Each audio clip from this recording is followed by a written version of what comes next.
Hello, everybody. Hello. My name is Manakyn. I am not late, you are early. You know, last night was kind of a weird stream. I was very tired.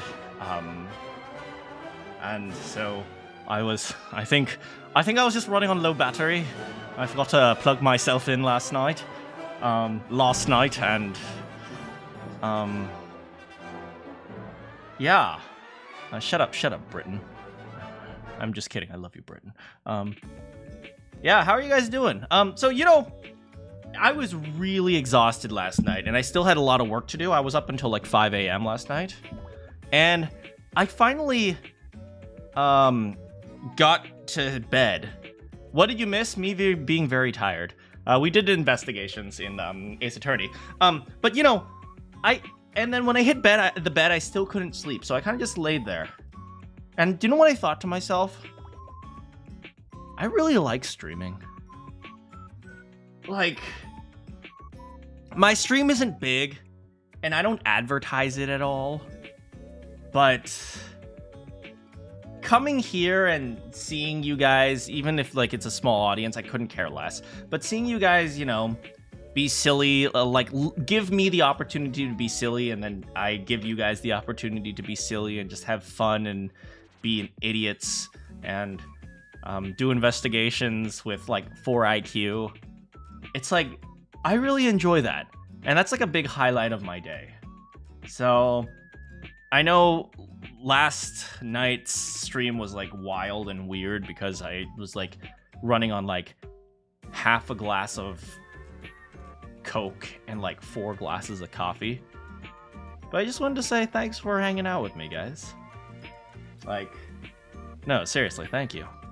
I really enjoy this. And I think, you know, to be honest, when I first tried Phoenix Wright, it was one of my least favorite streams because I had to put in a lot of effort to read.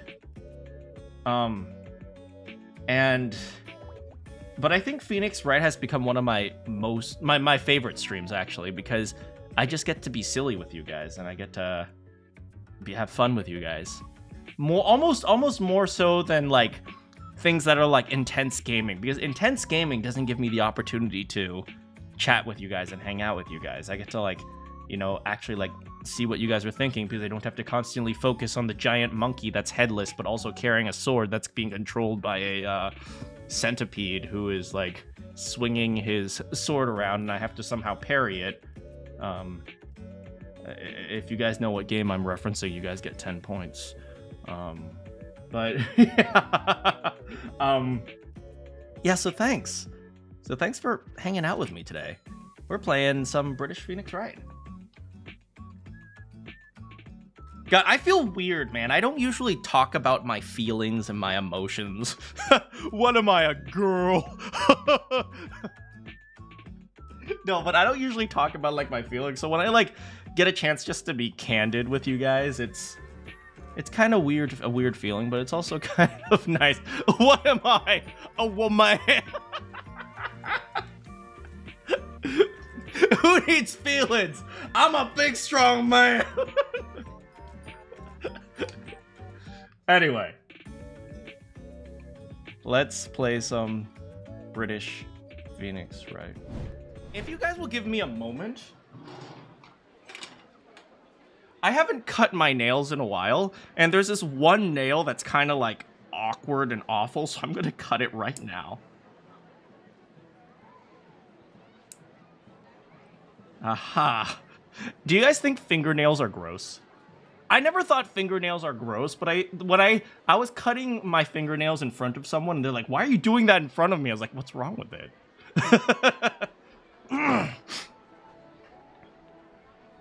Have I unlocked the emotions DLC?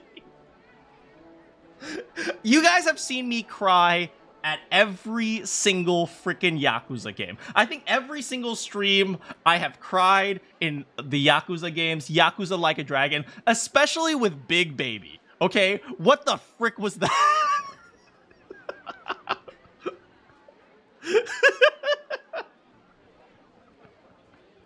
I cried, but for different reasons.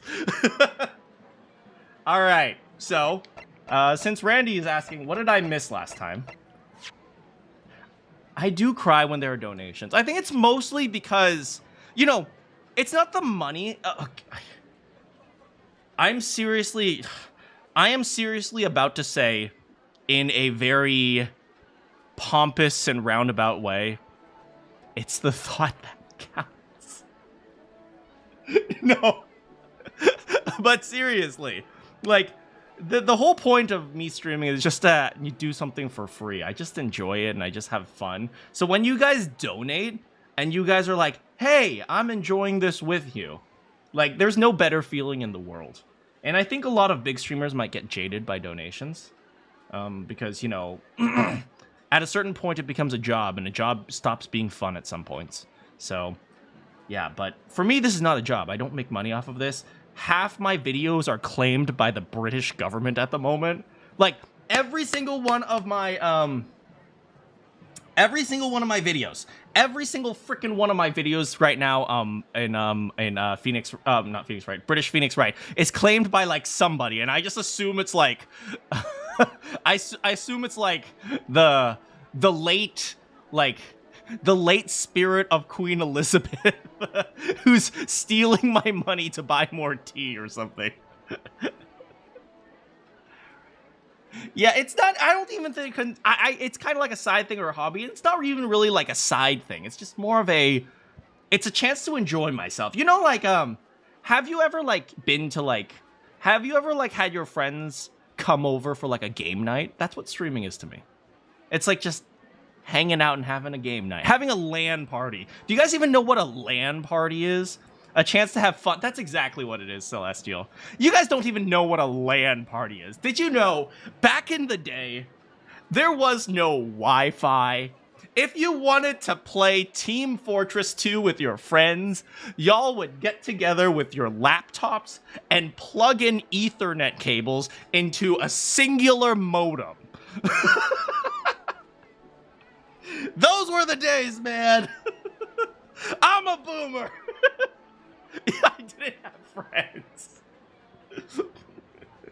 You would get together with people, you knew people. Okay. Let's get down to, what's a British term? Brass tacks. Let's get down to brass tacks. Okay. This is what happened last time. Apparently, this is Kazuma. What the frick?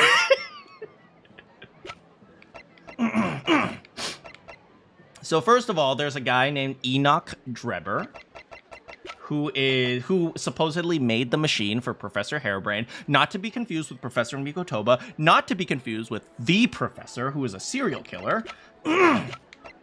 Apparently, the Professor killed Baroque van Zeeks' brother, and like 10 years ago. I just had a realization. We'll get back to it. And so we asked him about that. We also talked with Gina, who adopted a dog, who she named Toby Gregson, not to be confused with Tobias Gregson. And we also met the beautiful Courtney Scythe, who unfortunately has a daughter. But she has a daughter, if you know what I'm saying. Oh, oh.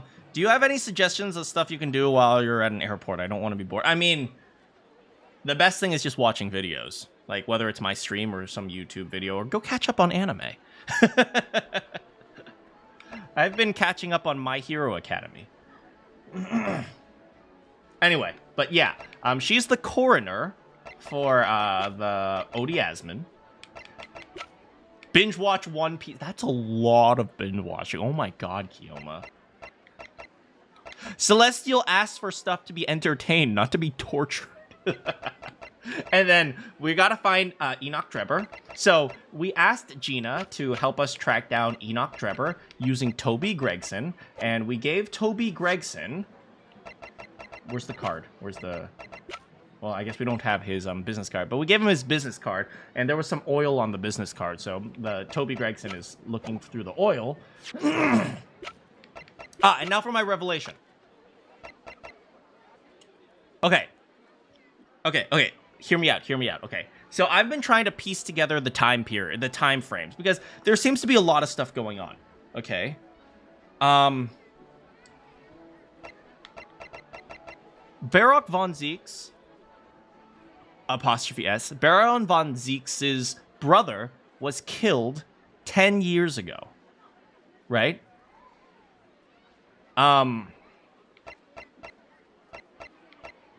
Susato Mikotoba is 16 years old. When she was born, Professor Mikotoba took a trip to Britain, right? And he stayed there for 6 years, right? So 16 years ago, Professor Mikotoba went to Britain. And 6 years after he went to Britain, which would have been 10 years ago, he left. Which means the last thing, or maybe the approximate last thing, that Professor Mikotoba ever experienced was the Professor case.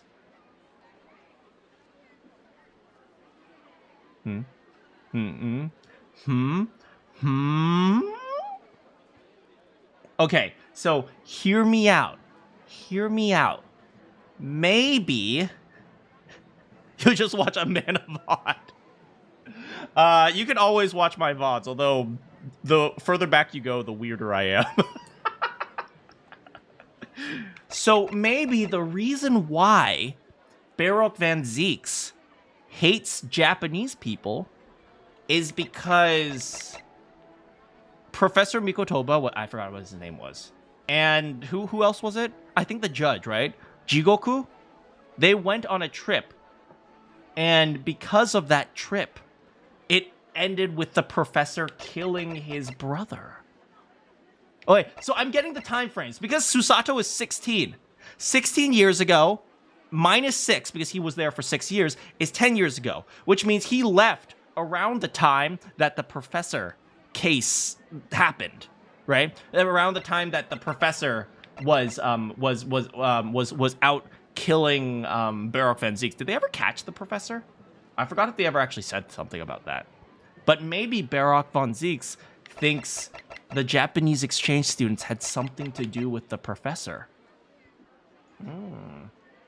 And the conclusion of this case, of this deduction is,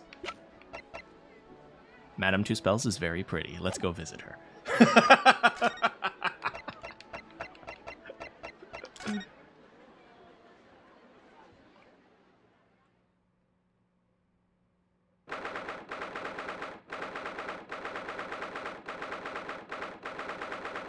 You mean for like 1 mark? If I could recommend a mana VOD, you should check out the Persona 5 ones are pretty good, I think. Although I was in a bit of a no, don't do Persona 5. You should do the Yakuza ones. The Yakuza ones are those are good ones.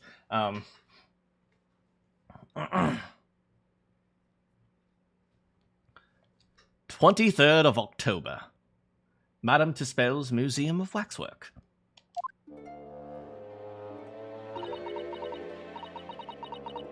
Here we are again at the House of Horrors. I'm afraid I haven't gotten used to the place yet. I'd still like to turn on my heels and go straight home. Via the confectionery. She's really after something sweet today, isn't she? She's after Iris, because Iris is our sweetie pie. Sweetie pie! I'm the murderer! I'm half convinced that Iris is the final boss.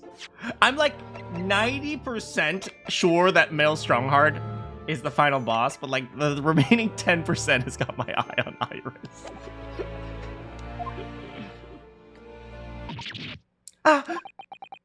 What's the matter? Look, Mr. Naruhodo! Look at that waxwork! I'm quite sure it wasn't there before.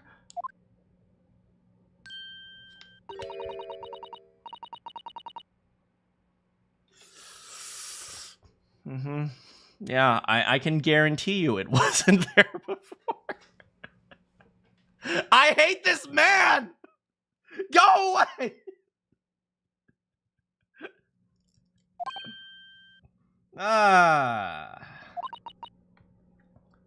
What is it? Oh, sorry. I think you'll find... That's the temporary waxwork himself. Oh. Did my heart just stop beating? Oh my... Oh my... Girl, I don't think you realize... I don't think you realize how badly I want her to pour all that wax on me. You know what I'm saying? Oh! Oh, right, she's French. Oh, oui, oui. The friend of the dedicated employee. Oh, yes. Hello, it's Ryunosuke. Ryunosuke Naruhodo. I love you. What? I mean, I must say, I am quite spellbound by the great detective. He is a marvel. My precious waxwork is already back where it belongs. You don't mean... I love this man. You're no longer welcome. But yes, the mystery is solved. Wow. Mr. Sholmes can really engage his brain when he's desperate and hungry enough. Finally, I'll get to eat today. So as you see, he has returned to his habitual duties. His habitual duties? Hello?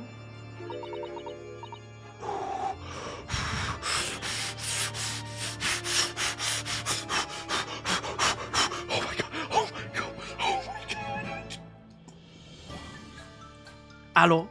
Do not disturb.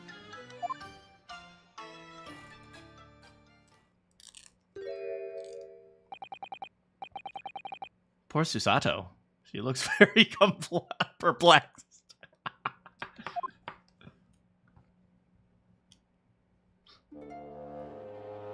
Wait, does that mean we have he found the thing? Wait, not that. Not that. Come on. Does that mean he found the thing? Ah, yes. The heavy curtains in the middle of the House of Horrors. Whatever is on the other side of them, you just know it's going to be terrifying. The sign says it's the Madame Tuspel's special exhibit. It seems you have to pay extra. It's the DLC! I am an innovator in DLC technology. I know, can you believe that? Pay more money! IRL DLC. It's not my doing, Mr. Naruhodo. Oh yeah, we haven't heard Susato's takes on some of these, so we'll actually talk. I hope you guys don't mind. I like to hear the dialogue. Oh my, what a horrifying scene. A murderer caught in the grisly act. I know, in case if you're wondering, it's the one with the big knife that's supposed to be the killer. Down with two spells. We're gonna boycott Madame Two Spells until she stops. Until she stops separating the exhibits and charging DLC. I don't think anyone would be in any doubt about that, surely. And did you know, according to the description, the bathtub in the back has no particular significance? What? Really? I would have thought it was meant to show that the killer also worked in a bathhouse, peddling criminal wares. Ah, we have a new theory!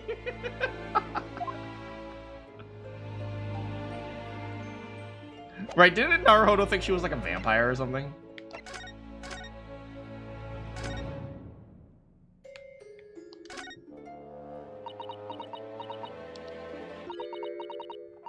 This one's posture reveals his weakness. Sorry? The killer's stance leaves him wide open to attack. I'm quite sure I can see him off. No, don't mess with Susato. With a Susato takedown, then a Susato squash, and finally a Susato smash. Right. And if that doesn't render the culprit unconscious, a Susato slam should finish. Susato slam? Oh, I'm sorry. It's rather hard to explain. Leave yourself open slightly and I'll demonstrate. No! I just realized Susato's sleeves aren't connected to the rest of her dress.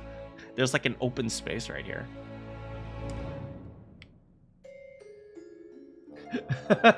And then after that, we jump off the ropes and do a 360 and then an RKO.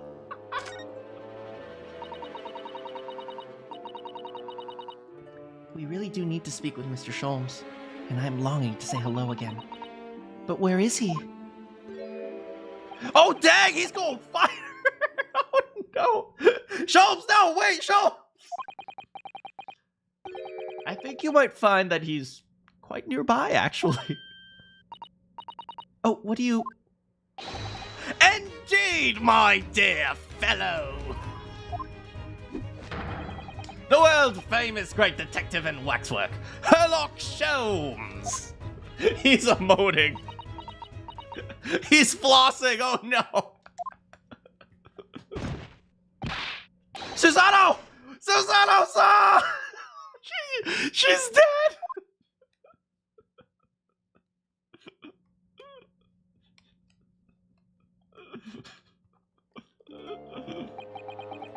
My most humble apologies. I thought I died and gone to eternal paradise for a moment. My dear madam, allow me to make amends by offering you a tasty free deduction at some... Wait. What? As long as it's not a questionable street food quality. I don't understand. Why are you working as a waxwork? Because we're out of money! Merely a secret identity, you understand. Though the case is largely solved now. Largely solved? We're talking about the waxwork abduction, I presume. Indeed we are, my good fellow. As I predicted, it was as easy as proverbial pie. Though I confess, I'm yet to partake in a pie, proverbial or otherwise. Or any food so far, for that matter.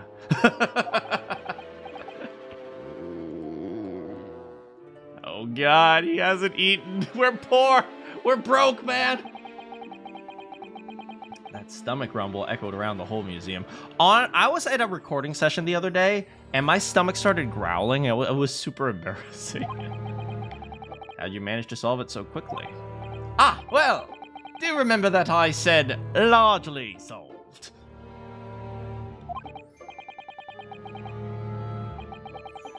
Anyway, I simply negotiated with the culprit.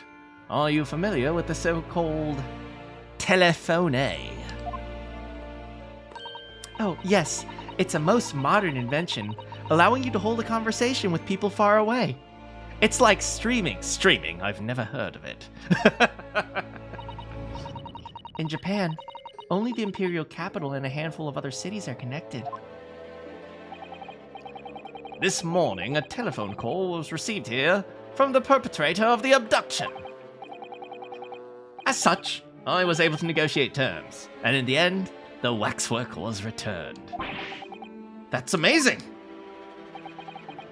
Just between you and I, it would appear that the culprit had always intended to return the stolen waxwork in any event. Oh, but I thought whoever was responsible had demanded a ransom. Yes, I think perhaps the ransom demand was necessary to avoid unwanted suspicion regarding the true motive. I mean, I feel like if you ask for a ransom, people are more likely to try to find you, right?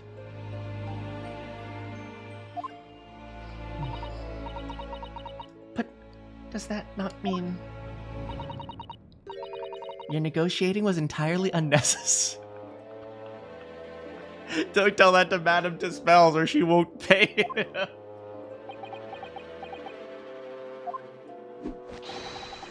A fact I must ask you to keep from Madame Dispels.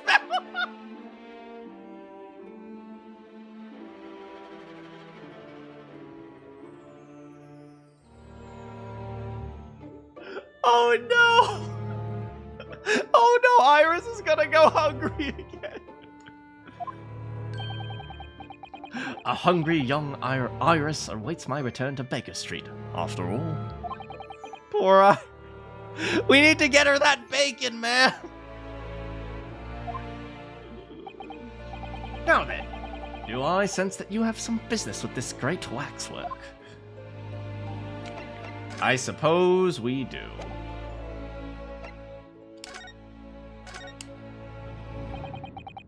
We're in the process of trying to track down someone.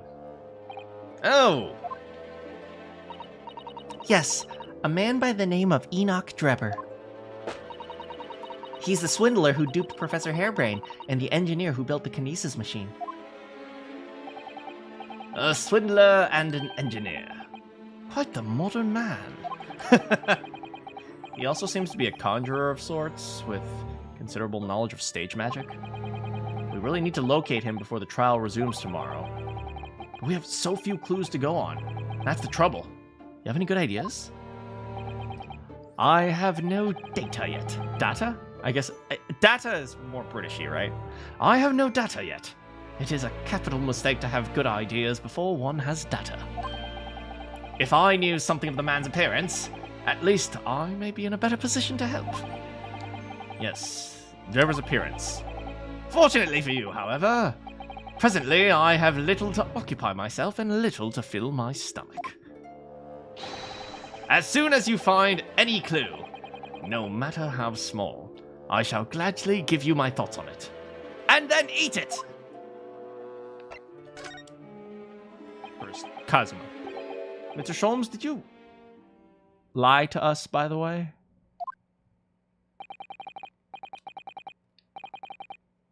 My dear Mr. Naruhodo, stay that piercing stare. When are you talking about? Last winter, when we were first on our way to Britain aboard the steamship. Your words were very clear. So then, let us unravel this mystery. Your impression of me is quite awful. And discover what events that led to the curious murder.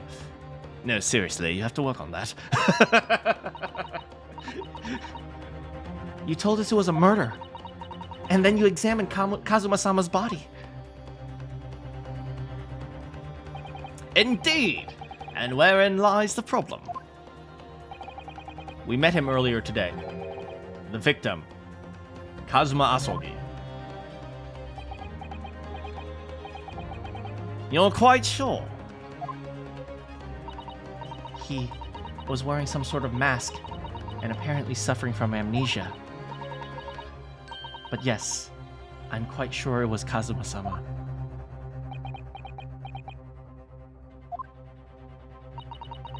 You must have known at the time, Mr. Sholmes, that he wasn't actually dead. Well, oops. Well, I can only assume I was swept up in the murderous atmosphere of the moment. Wait, hold. What? But the fellow wasn't dead at all! Priceless!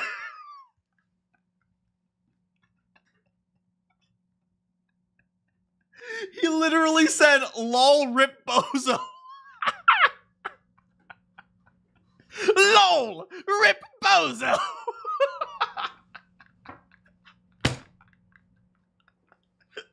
That's the explanation.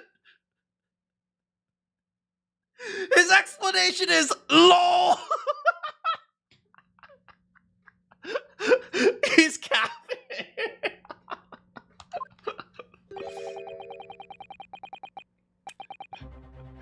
suppose that performance would pass muster, would it, Mr. Naruto?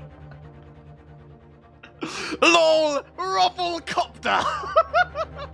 L, Ratio, and your nibbly. Schultz is such a piece of crap!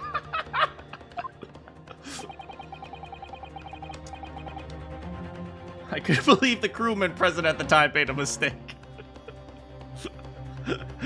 Your Honor, my client pleads cope, seethe, and mold. But not you, Mr. Sholmes.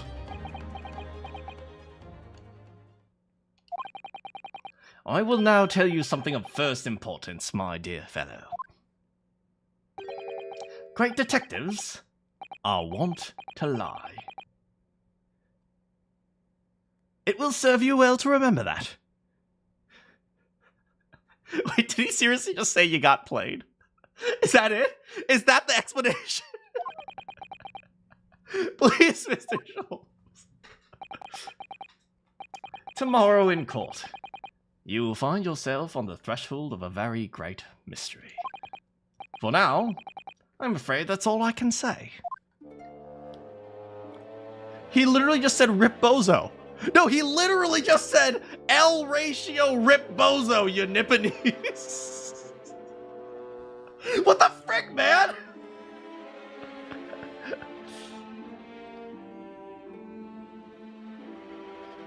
Right now, on the threshold of amazing adventure. 1, 2.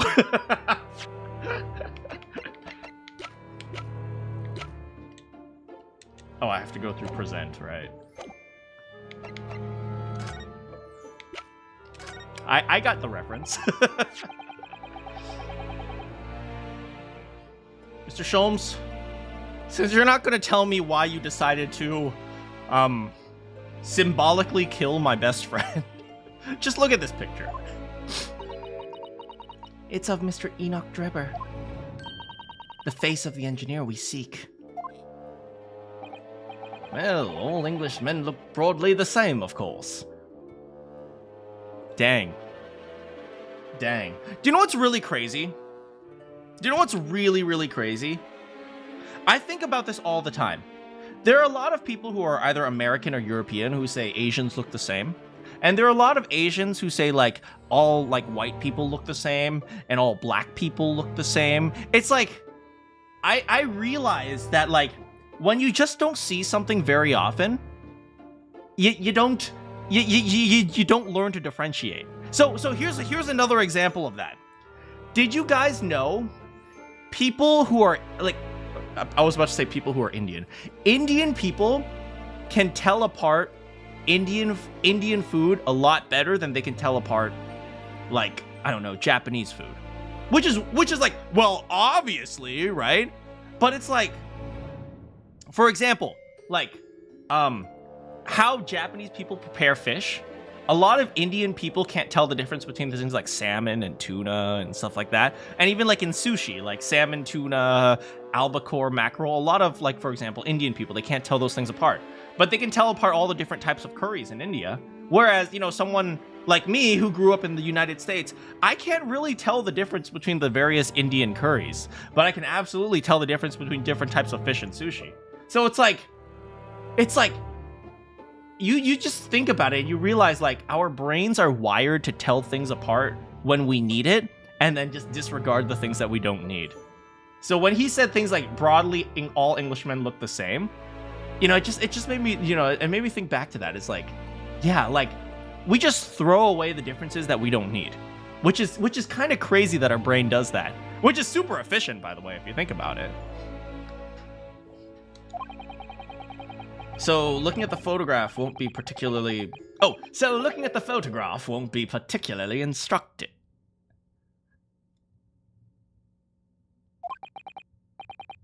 You all right? You good, buddy?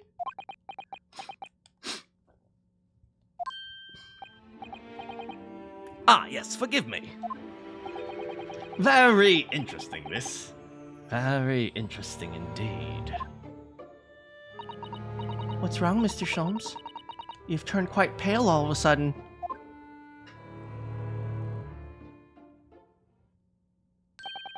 I have a suggestion, Mr. Naruhodo. Will you indulge me? Oh, well, what is it? As I explained to you when you arrived, the missing waxwork has been returned. And I personally reinstalled it into the exhibit from which it was taken, behind those thick curtains. Oh, yes, the professor exhibit, isn't it?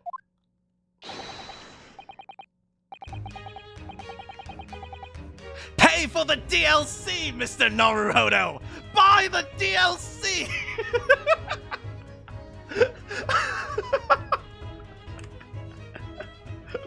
It's on sale on Steam! 20% discount! What? The opportunity won't come again, I might add. Won't you like to see the fruits of my labor? He's the Ubisoft shill. It comes with a pre-order bonus! Oh, well, we do have a rather pressing investigation to carry out. Perhaps we can postpone. The price is very reasonable. 20% off. And it comes with new cosmetics! And if you order early, you'll get the additional quacking sound effects. You'll also get 2 new emotes. Mr. Sholmes, this is a single-player game. I don't need emotes. Surely you only need to open Steam once to buy the DLC? I never really tell with you, if that's the point. Very well. Just I don't know! Here's your 5 shillings. Gratefully received. So, this special exhibit awaits behind the curtains. I invite you to peruse at your leisure.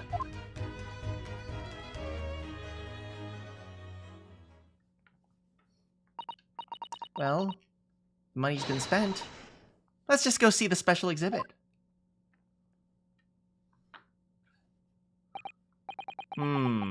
Those heavy curtains at last.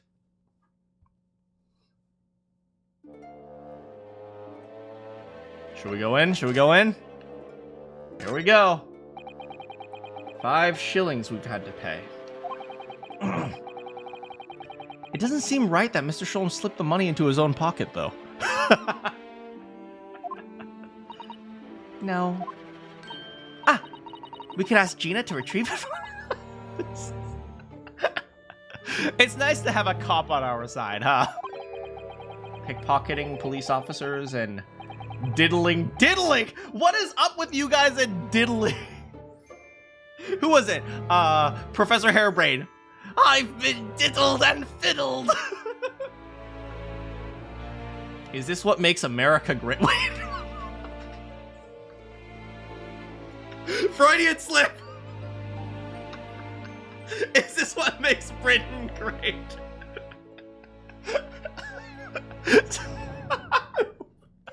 I saw the word great. I'm sorry. Make Britain great again.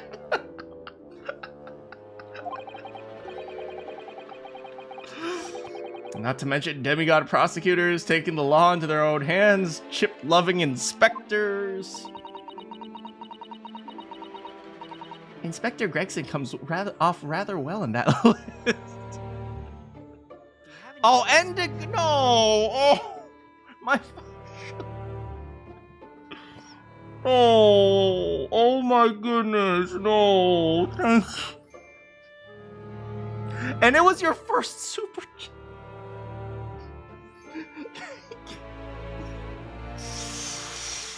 We even talked about me crying or me falling apart whenever I get donations, so...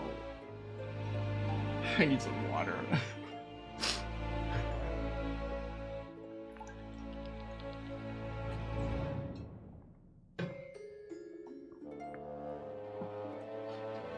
Welcome to the stream, Indigo. Thank you so much. I think I can put a little heart here, right? Thank you so much. Here's my 5 shilling. You can now see the Madame Tuspel's DLC. Thank you so much. Okay, I gotta focus.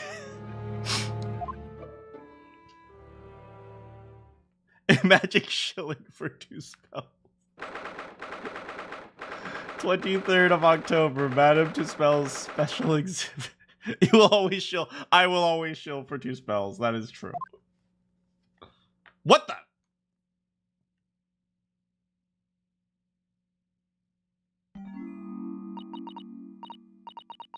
Oh dear. I felt a shiver run down my spine. Wait. Is the professor like a zombie? Miss Susato! I say we turn on our heels and go straight home. Via a really big confectionery. We certainly can't do that. We paid 5 shillings for the DLC. We have to play it now. True. Frick, I forgot to pre-order Pirate Yakuza. Dang it! Now I gotta buy the DLC.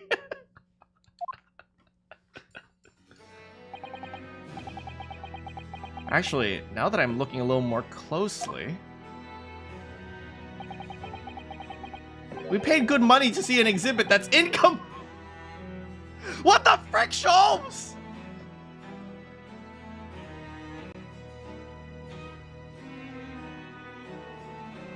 Oh, Defense Academy is open too. I didn't know. The nerve of some diddling detectives. Yes, I've been diddling and fiddling. This must be what Mr. Sholmes said when he said the case was largely solved. Be that as it may, Mr. Sholmes heavily implied there'd be a clue about the engineer here. But where? Since we've paid 5 shillings, let's do 5 shillings worth of it. How much is 5 shillings? 5 shillings to pounds. Wait, Kenyan shillings? No, shilling British. British to pounds.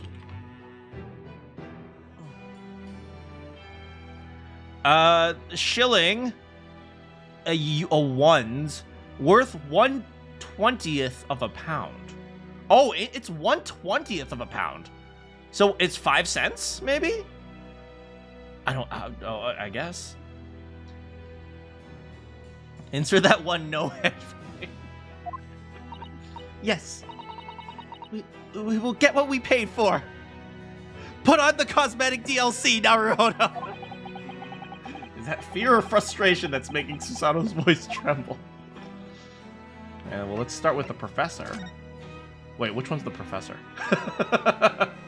I assume this is the professor, but it could be this one because he's in a lab coat, right?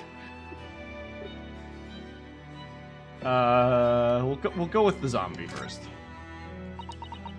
This must be the killer. The fiend. No. Wait, shouldn't the professor be the one in the academic year? Ah, whatever. I think so. According to what Madame Tuspel said, he killed 5 victims, all of noble or royal blood. I mean, as far as serial killers go, that isn't too bad. The waxwork is so lifelike. 5 shillings is 5/20ths of a pound. That would be 25 cents. I know. Looks like it could start moving at any moment. If only it had a head. Perhaps we should examine it in a little more detail. He is number 139? Oh, I can't adjust anything. I was hoping I could look around, but I guess not. He doesn't even have a name, he's just 139. So this is the condemned man. The so-called professor. Why is he called the professor? Do we have an answer for that? I mean, we know Jack the Ripper was called Jack the Ripper because he ripped, right? He sliced up people. I don't know. Well, why is he called the Professor? Then perhaps his head was chopped off by a guillotine? But unable to find peace, he emerged from his grave as a headless ghost. Do we have to entertain such terrifying ideas, Mr. Sato?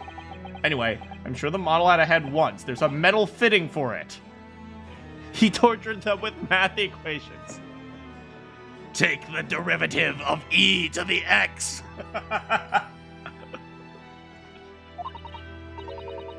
Then perhaps Mr. Sholmes absent-mindedly forgot to reattach it? That's an extremely absent-minded detective you're describing, isn't it? Or perhaps the thief absent-mindedly forgot to include it with the head, include the head when he returned it. That would be an extremely absent-minded thief. Could there have been some reason why only the head wasn't returned? Well, whatever the reason, it means we don't know what the face of the infamous professor looked like. Oh! Oh? There's something caught inside the convict's jacket? It looks like a piece of Oh my god!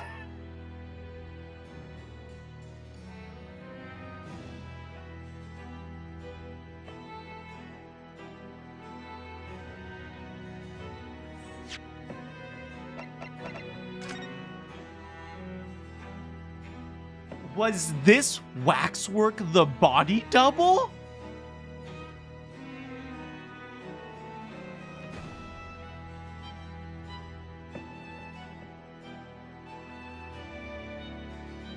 This is the body double! This is the body double! It's very thick. About 5 times thicker than a normal window. Where could such a thick piece of glass have come from, I wonder? I suppose they made it thick to increase its strength. But why? Well, perhaps it's because the glass had to span a particularly wide area, such as a building. Ah, well, we've seen a large glass building recently, haven't we? And some of the glass was broken. Oh!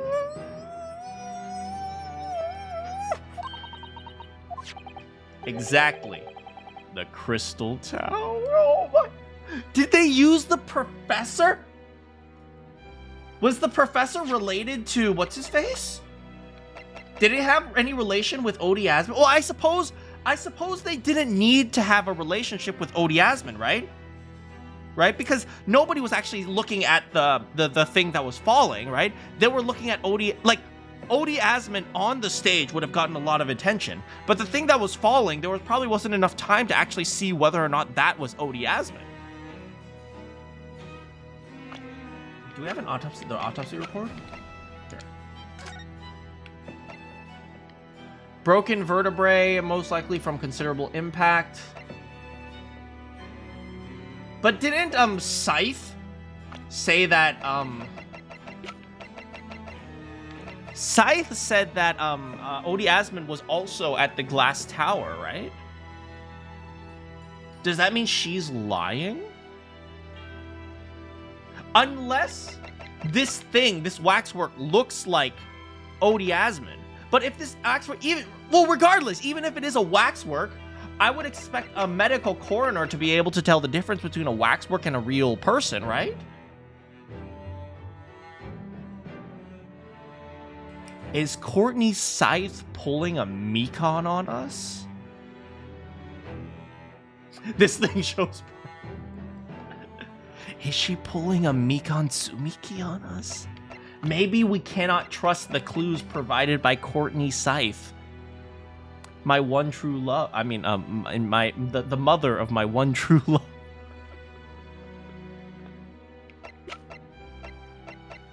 don't know. I don't know what this means.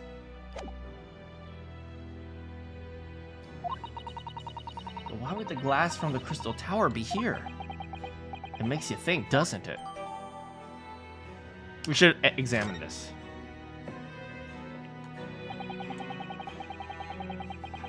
Alright, we established that the thing was a trick. Only examine. Oh, I guess we can examine its thickness. This piece of glass is almost as thick as it is wide. Yes, I've never seen anything like it. If you were to compare it with a human, only Mr. Sholmes has such thick skin. There's really no need for such a comparison, Mr. Naruhodo. Anyway, it can only be from the Crystal Tower, surely. I think so too.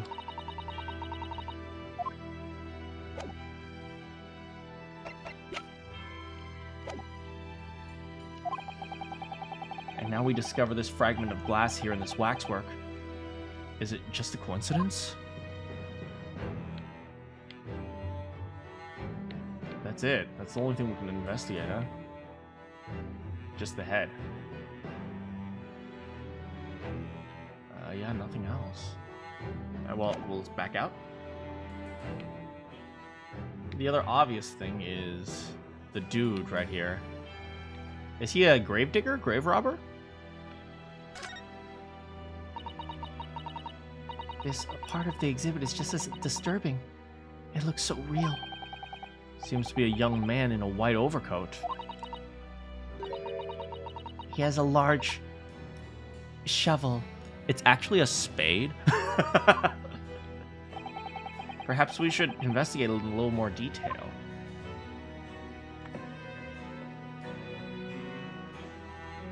Oh.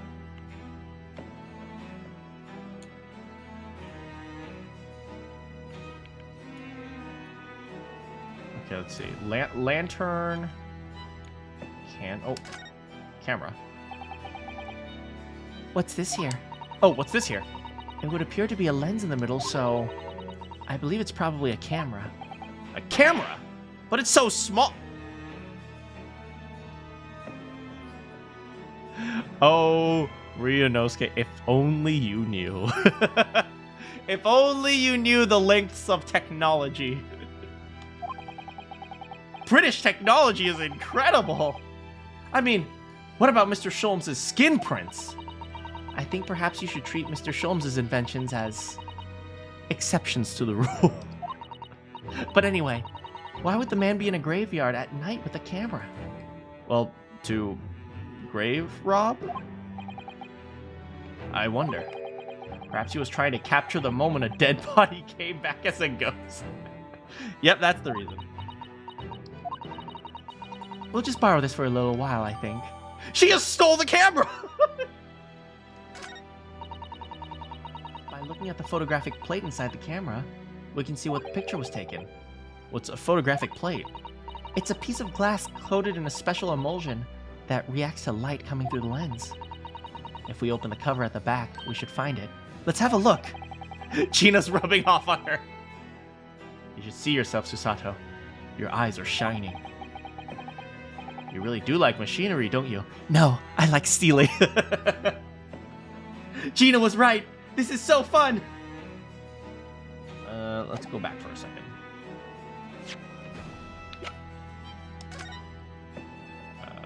So this is the front, right? Oh. Oh! Oh! Oh! Oh! Oh! Oh! Oh! Why is there blood there? What a wonderful machine. You really love contraptions like this, don't you? Oh, yes. Anything mechanical I find absolutely irresistible. Almost irresistible, surely. Well, whenever I see a pocket watch, for example, I can't help myself. I simply have to take it from them. That's worrying. Don't let Lycon near her. Yes, Father tells the time by the rumblings of his stomach now. He's given up on having a watch. Poor Professor Mikoto. Yeah, she's the one. I understand her. I used to take apart mechanical pencils. Is there anything on the... No, there's blood on this side, though. Look, Mr. Naruhodo. What is it? On the bellows just here. There seems to be some very dark red stains. You're right. It looks like blood. Oh, no. Oh, my. Sure it's not what you're thinking. Alright, there's blood or some dark stain. It could be paint. If the a case with what's it? The mask told me anything. Sometimes it's just random pink paint. Here. Oh. Oh, I thought we were gonna pull this out. I guess we'll go here. Oh, look! The cover came open. Yes. Now there should be a glass plate on the inside. You have to change the plate with each new photograph you want to take. Is something wrong? I don't know. I was thinking about Kodak and film. There's no plate. It's been removed. What a pity. But I suppose if you think about it, this wouldn't be the actual camera that was used at the time. Just like the waxwork isn't the actual... But there's blood! But there's blood! Why is there blood? I guess we have to... Maybe this camera came from somewhere else, though. Somewhere else with blood. So we'd never have found a photographic print of the executed convict coming back to life anyway. Oh, yes, you're quite right, of course. Poor Susato. She looks devastated. Alright, so no photo, but yes, blood.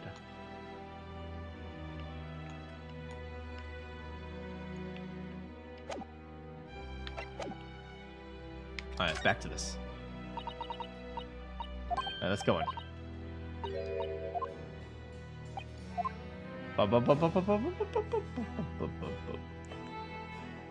Let's check the lantern, maybe? That's quite a large lamp the man's carrying. Or is it a lantern? Not unlike Japanese chochin paper lantern. I don't actually know what if it's called a chochin paper lantern. Actually, isn't it? Lamp, lantern, chochin. The point is,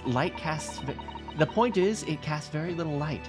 To be walking alone in a graveyard at night like this one. I certainly couldn't do it.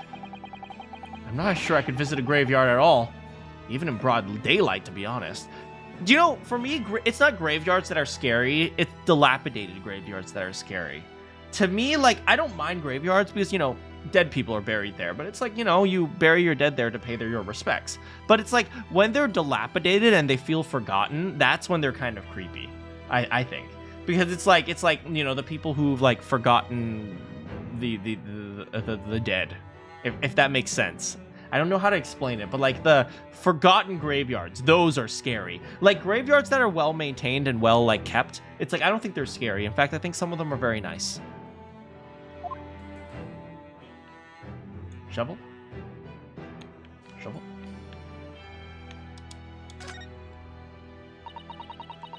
What a large shovel.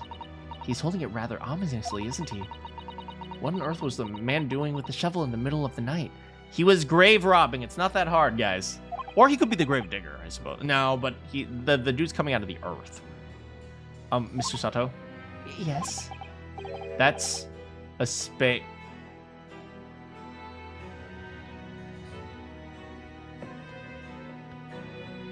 Are you guys serious right now? Are you guys freaking serious?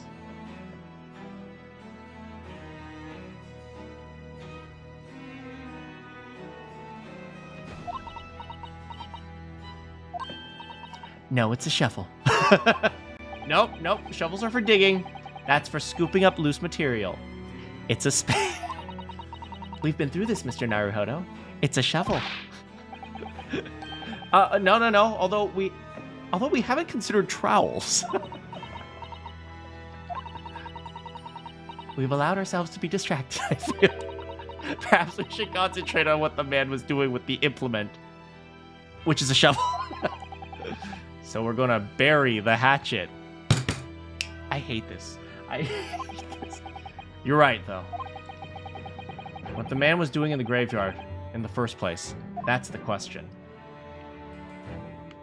Is that it? I think that's it. Oh, I guess here? No?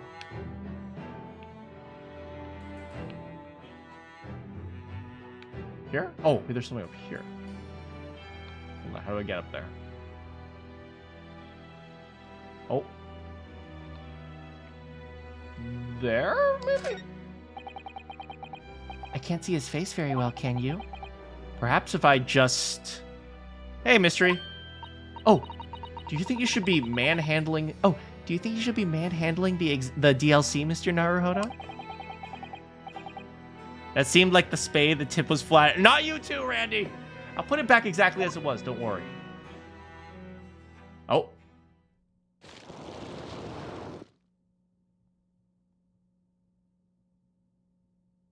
What the frick?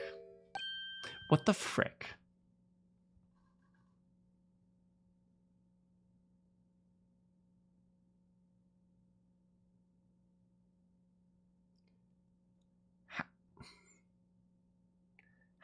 How? How the frick? They somehow put it all together. What the frick? What on earth? How can... I don't... A black monocle. Ha ha! Aren't you glad you bought the DLC, Mr. Naruhodo? Mr. Naruhodo, is it possible that this man is... Yes. It's Enoch Drebber, except not old. The color of his hair is different, but it's unmistakably him. Indeed, it really is Holmes. He really came in and said, "Good thing you bought the DLC, or you would have missed out on the true ending."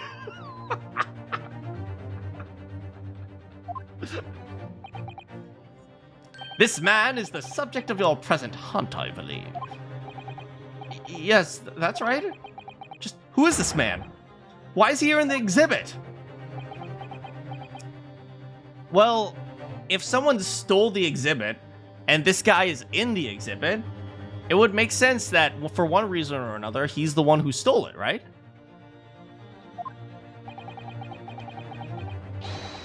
Why does it convict him? Why does the convict behind him have no head? The head was missing when the model was returned by the thief who stole it. What a surprise. So then the case isn't solved yet, is it? Did I not say so myself? Largely solved, were my words, I believe. But I must locate the missing head to day sweet, as Madam would say, or I'll be in grave trouble. I hate this. A very hungry Iris still awaits my return to Baker Street, preferably with rations, MREs and whatnot, or Lunchable.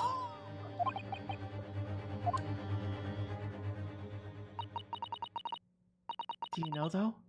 Something about this room is strange. Strange? What do you mean? Well, the displays in the House of Horrors are supposed to depict real events, are they not? Oh, right, but this guy's coming back to life as a zombie. Indeed they are, Miss Susato. Do go on. And as terrifying as they are the scenes in the other exhibits are believable. But this one... This surely couldn't ever really have happened, could it? Well, oops. I think it's time I educated you a little about the nature of the incidents involving the professor 10 years ago.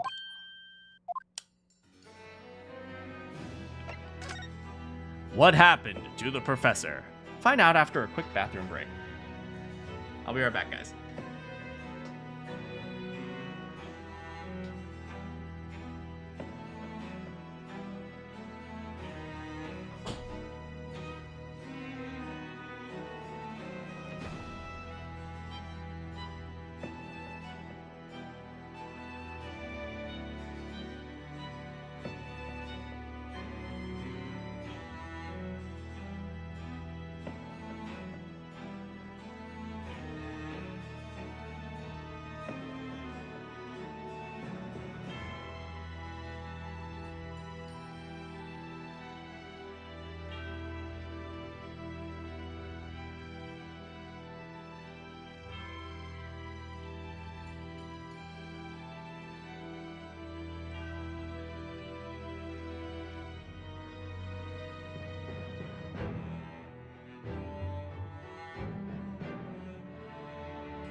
Hello, everybody.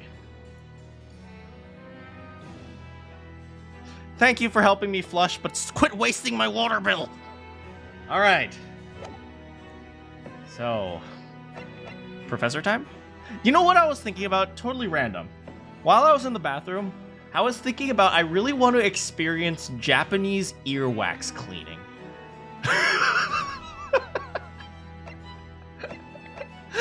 I'm sorry, but have you guys ever seen Japanese earwax cleaning videos? They have like little cameras and they're like very meticulously removing all the earwax.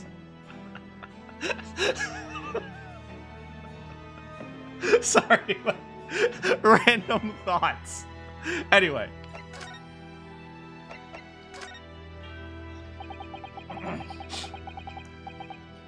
I believe I told you a little bit about the professor yesterday, did I not?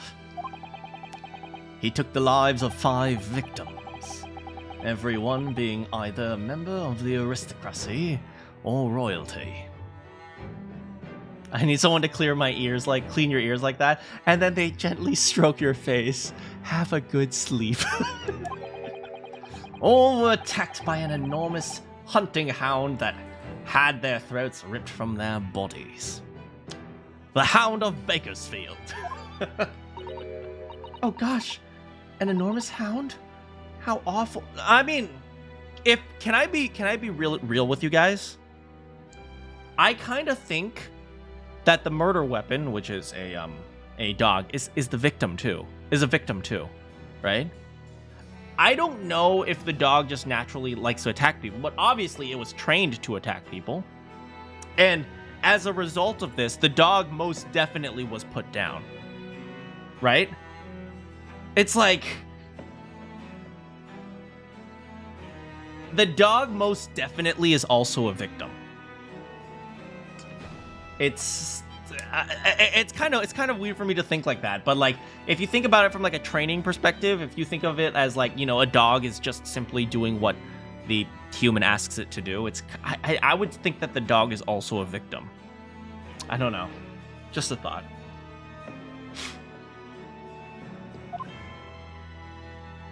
I don't know, do you guys agree with me?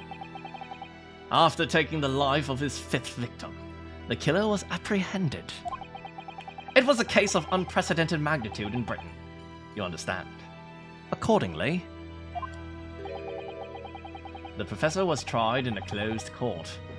No members of the public were permitted. A closed court? Similar to the very first... It's kind of coming full circle. The very first case of the entire series of British Ace Attorney is also a closed court.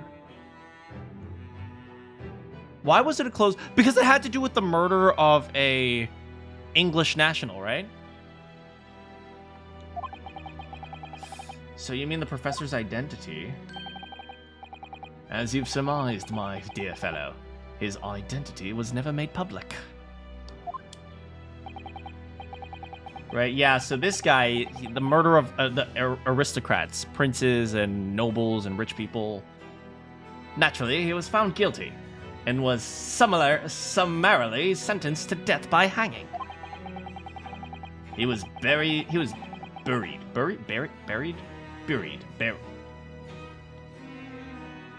What? I'm not going to look this one up. He was buried in a grave at Lowgate Cemetery, which adjoins the rear of the prison where he'd been held. However,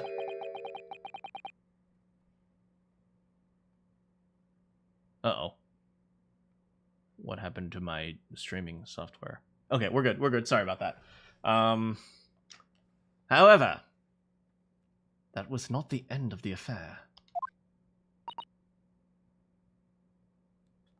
Oh. The very night he was buried, the convicted man came back to life.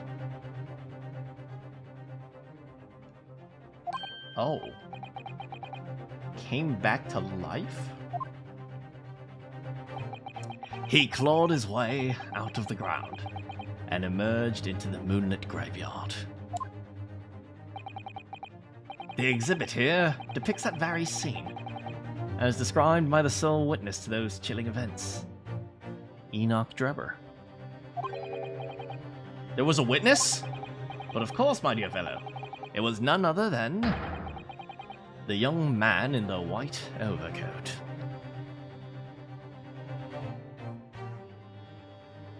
What the frick?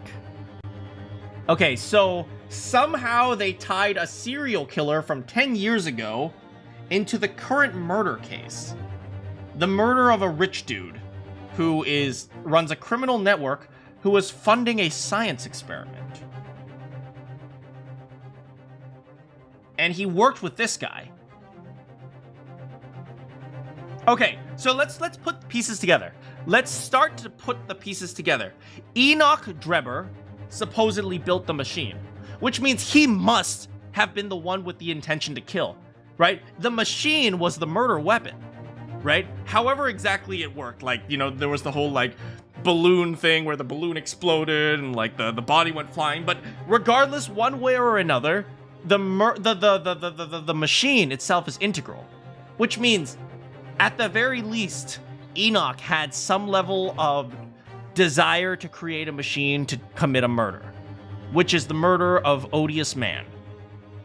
Odiasman. Which means, somehow, Enoch, we have to demonstrate that Enoch Drebber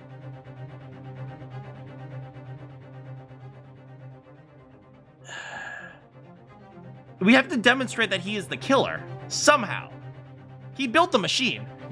Obviously, we have to demonstrate that the machine is clearly suspicious, and thus, not vindicate, what's the word I'm looking for? When you, indict him? Whatever. This is Ace Attorney, they do this. Yeah, that is true. Enoch Drebber. You saw it happen.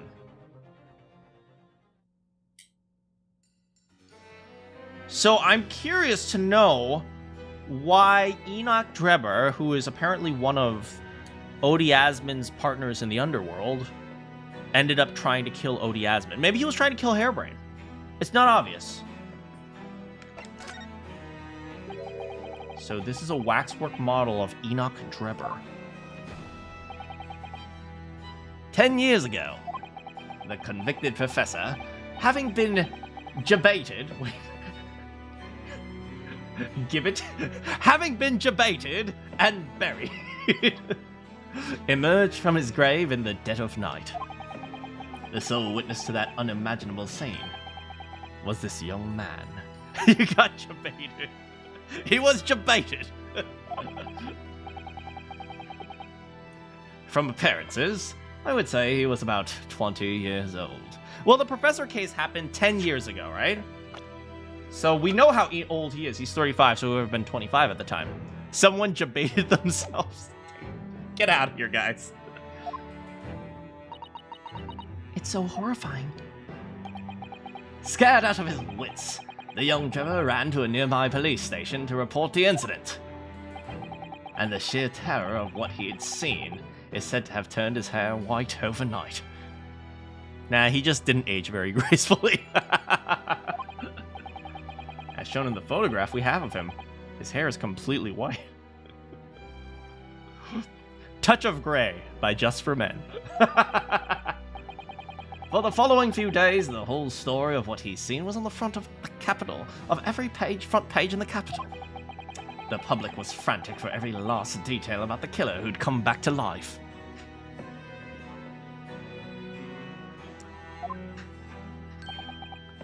As you've seen, an exhibit was even created here at Madame Tuspel's. I can quite understand why the man's hair turned white, certainly. But what I don't understand is what Mr. Drebber was doing in the first place. He was obviously grave digging. You expect this dude to have like a normal living? In a lonely graveyard, in the middle of the night. Yeah. What was he up to? You know, I learned about grave robbing from Yu-Gi-Oh! There's a Yu-Gi-Oh! Card called Grave Robber.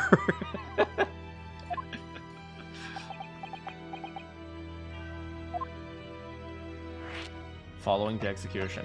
All right, so the question now, before we continue, not that. The question now, we have a few questions. First of all, did this happen? I'm not even sure if this is even relevant if it happened. But I'm curious to know if it did happen. Did the professor actually come back to life? Or is he just lying, right? And if he is just lying, well, why would he lie about that? I don't know. I don't know. Maybe he just wanted fame or something, you know? He's the trickster, right?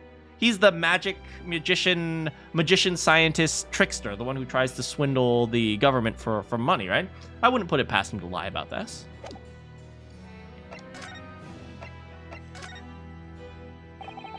The professor's acts of terror threw London's upper class into complete panic 10 years ago. It was a great scandal, one might say, at the very highest levels of society. He's very skilled in science. Right, so he uses those things to try to kind of pull off tricks and stunts and, you know, cheat people and steal their money and stuff like that. But the question is, did he lie about this? It's not obvious.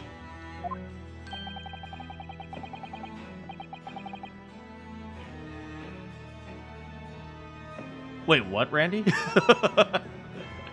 Since the killer's identity was never made public, rumors abounded.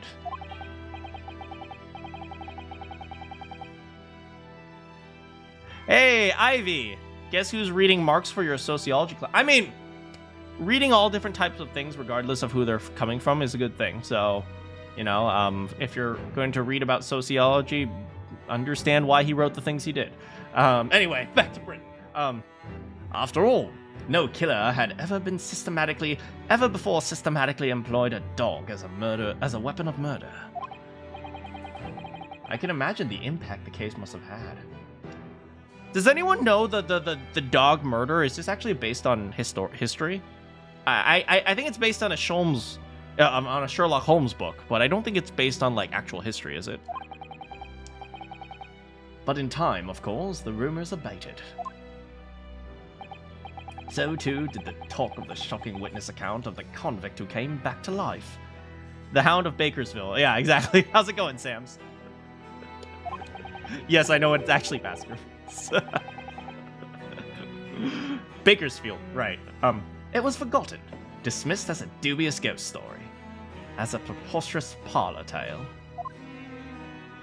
But why did people stop believing in it? Because it's ridiculous, that's why. Why? Simply because there was no resurrection to speak of, as was established in fact. What do you mean by no resurrection? The police investigated the grave in Lowgate Cemetery and published their findings. The convict's body was found to be buried exactly where it had been following the execution. I mean, to be fair, they had this whole thing in a closed court, so it wouldn't surprise me if the police also tried to cover this up. So I can understand both sides.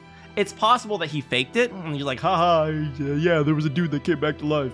But it was also possible that, somebody actually did come back to life, in quotes, and then the police tried to cover it up because it was a closed court case. The Hound of Bakersfield. No.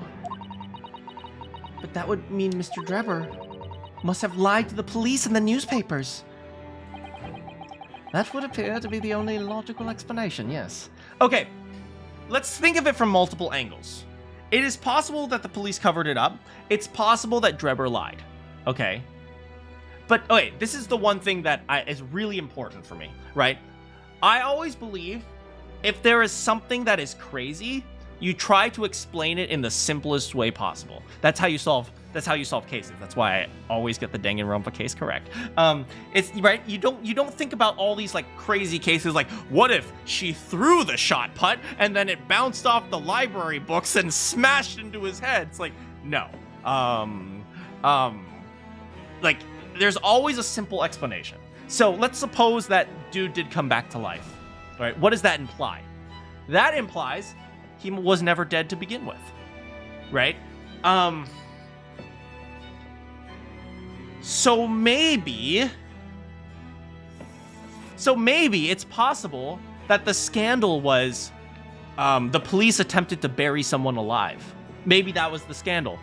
Maybe the scandal is that the police attempted to torture the professor by burying him alive and making him die that way, and it was such an act of immorality that the police had to cover it up.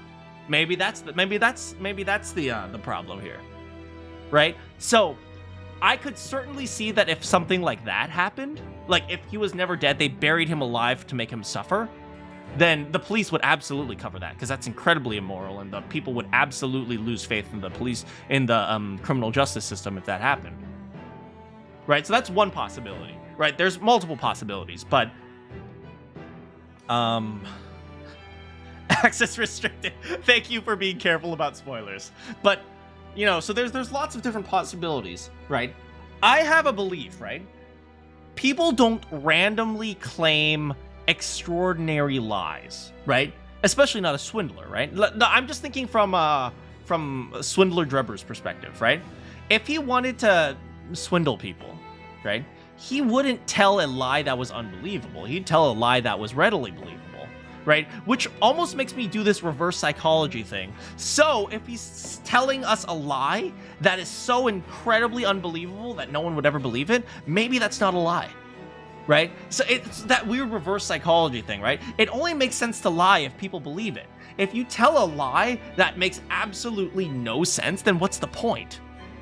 Right? So it almost makes me want to believe that this person came back to life, but if he did, then maybe he didn't come back to life. Maybe he just never died in the first place, and they buried him in order to...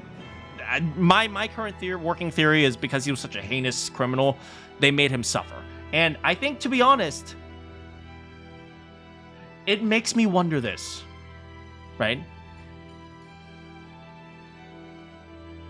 Why would they cover up something about the professor if he was a heinous criminal, right?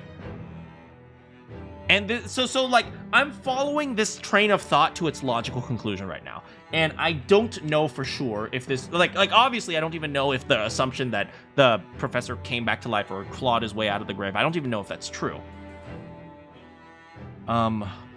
But suppose it is, right? We're following the logical conclusion that suppose it is the truth, right? Why would they hide the fact that they tortured a heinous criminal? Now, obviously, it's very immoral, so that's kind of a reason. But at the same time, if he was a heinous criminal, heinous in quotes, right? Then I bet you some people will be like, yeah, hell yeah, make him suffer, or something like that. You want to believe that his body disappeared? Maybe. This is what I'm thinking, right? If I follow that train of thought that, you know, you would expect people to hate an awful person, it makes me wonder, what if people didn't hate him, right? He was killing the aristocracy, right? He was killing the rich people. Maybe among the poor people, he was a hero. So we think about it that way, right? What if the professor, even though he was a serial killer, among the poor, among the peasants, he was a hero, killing the bad guys who, you know, ran the government rampant or something like that? Who, like, you know, were like terrible people running the criminal justice system, Clint Van Zieks, running the I don't know, whatever other governmental stuff. A vigilante, yeah. So maybe some people didn't think he was a serial killer. Maybe some people thought he was a vigilante, right? So this starts to make things kind of interesting. So it's like, it makes me wonder, right? Because as we know, what's his name? Van Zieks. Barack Obama Van Zieks. He really doesn't like the professor, obviously, because he killed his brother. But maybe from the eyes of the public, maybe he has to fight against the public perception. Maybe in the eyes of the public, Clint Van Zieks was a bad guy because he was a rich aristocrat who was controlling the justice system. Sakei suddenly reminded me of SL9. Man,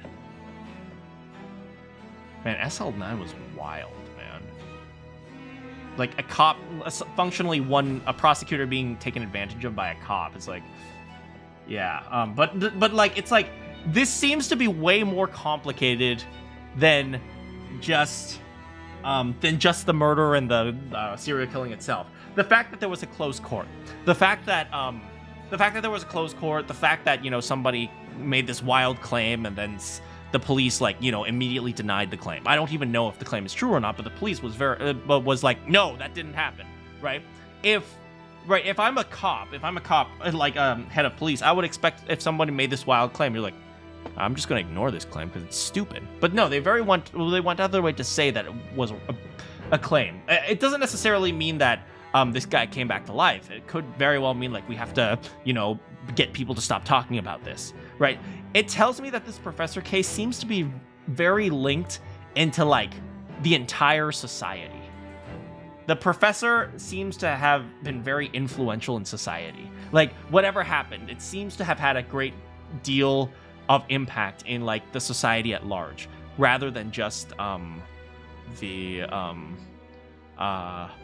just the individual case. The young man subsequently vanished from society, and nothing has been heard of him since.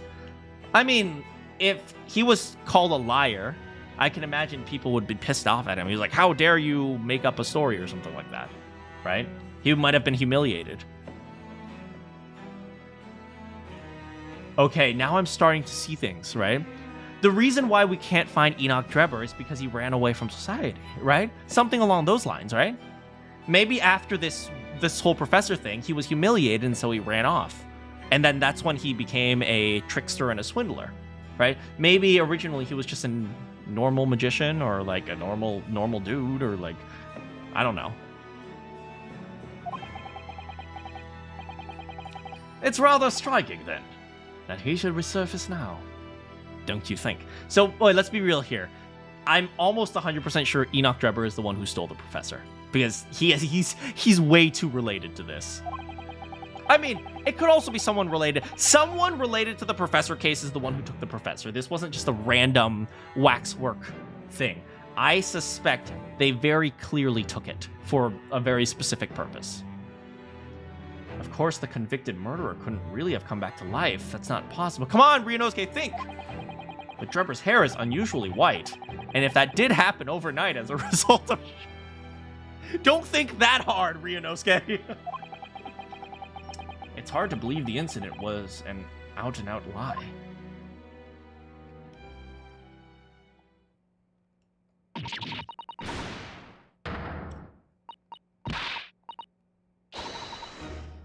Ah! What the bleeding Nora Odo? What have you gone done? Oh, Gina, hey, what you doing? I asked Iris and she said this is where you'd be, so... Oh God, she's firing! Take cover! Gina, not so loud in the museum. Madame Tuspels will have you take position as a waxwork if you're not careful. I think there might be a more pressing concern. I still had some flash powder from 6 months ago, so... Alright, Gina, we understand, but please, put down the gun. That's my girl. Shoot first, ask questions later. Sorry, I got scared. You should try being the one on the other end of the barrel. So what brings you here, Gina? What brings me here? What you think? We found it! The Dodgy Cow's workshop! You found Drebber's workshop? Yep. Toby Gregson took me straight there. Chief Inspector. The dang boss and the other heading over there now in a drag. So come on. Here's the address. I got the boss to write out. I wrote the letter A and the letter C. She's still working on her ABCs, guys. Give her some time. Thank you, Gina. We'll make our way there at once. I cannot believe that she found it. I cannot believe she freaking found it. Also, she's saluting. Oh my God, Gina. You've turned your life around. I am so proud of you. You don't know how freaking proud I am of my little daughter right here. Yeah, puppy. It's Toby Gregson. Not to be confused with Tobias Gregson.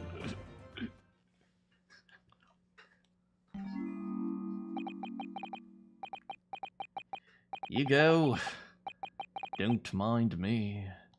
I'll just stay here. Being still. What? I know my place. In the exhibit. Over there. This poor man, he wants us to invite him. He's totally the type of person who would say, like, I heard you all were going to the pizza parlor.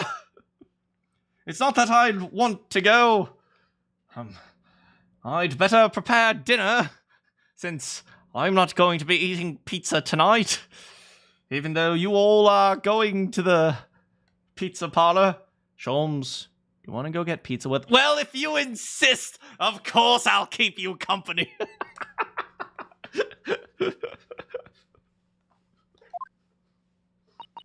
Oh dear.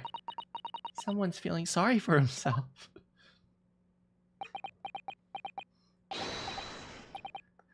This angle on Sholmes looks creepy. Or Herlock Sholmes, yes. You're coming. Your words hearten me. I must stay. But if I were to shirk my duties here, Madam would have me pay momentary recompense. And Iris's dinner. Forget it! I'll pay for everything! Then there's not a moment to lose, my dear fellow! I shall hurl a carrot at once! Oh boy! I've been invited! I mean, of course I'll come with you if you insist. I know you need my help. No offer to share the cost, Mr. Sholmes, then. I shall gladly pay half, Mr. Naruto. Whenever I hear Sherlock, I think it's the fake one. I know, I get confused between Herlock and Sherlock now. Thank you, Mr. Sato. Let's go.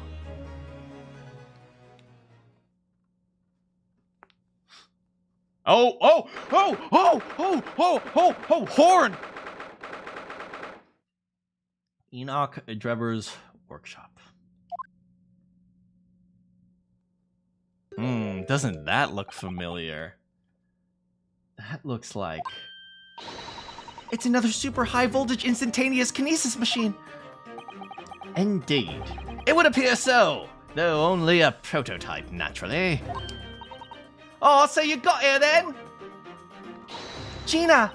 Well done. Oh, I want to give my little girl a hug. Oh, good job, Gina. You're so good. You're growing up. You're growing up to be a big, strong man who takes down big, strong bad guys. And in such little time, you've really worked miracles. Okay, so canonically in this universe, is Gina the first one to actually use a police dog? Because she said, like, they're used in Germany, but no one in Britain has used one. So Gina is actually demonstrating the relevance of police dogs. Look at her innovating! It's Toby Gregson here, who's a miracle worker! A wolf.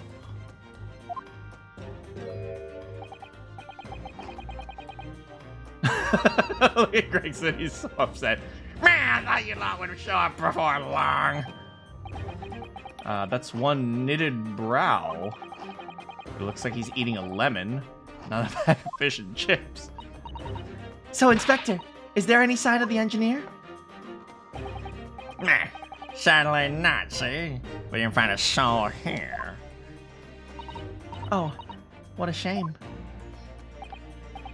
Well, thank you for letting us know about this place, giving us the chance to investigate. According to what Gina tells me, we only found that thanks to a clue that you turned up. Man, see? I wouldn't want to say, gonna Paris with a debt of gratitude unpaid now, would I? Man, see? Gregson, come on, you love us. Come on, admit it, you love us. You love this face.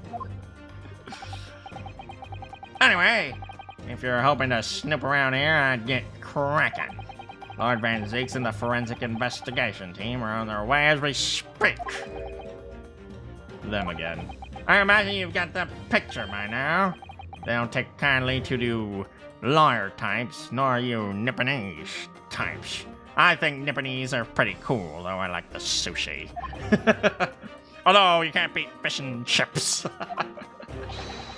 So then, my dear fellow, let's turn this place upside down while we have the chance. And you, Sean's mass, eh? Pardon.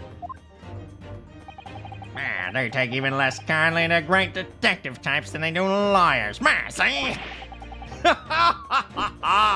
Very droll, Greg said, very droll. But you may consider me nothing more than an inconspicuous waxwork model.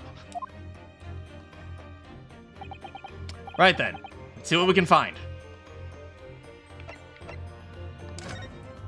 I'm so proud of Gina. So freaking proud of Gina. The first British detective inspector, who is an intern, by the way, who used the dog and demonstrated, man, my girl is innovating. She out here coming up with K9 units. I'm sorry, Mr. Naruhodo. That machine is covered by the Special Dispensation for Scientific Equipment Act, which has been nullified. There would be serious repercussions if you were to examine it from the Crown and the government. We'll just punch the Queen in the face. Did you hear that? I'm telling the Queen! When were women allowed to work as detectives? They probably weren't. God damn it, Sholmes.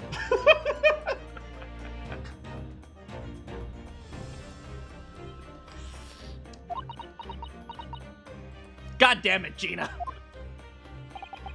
Well, those two don't seem to be holding him back. I'll leave it to them.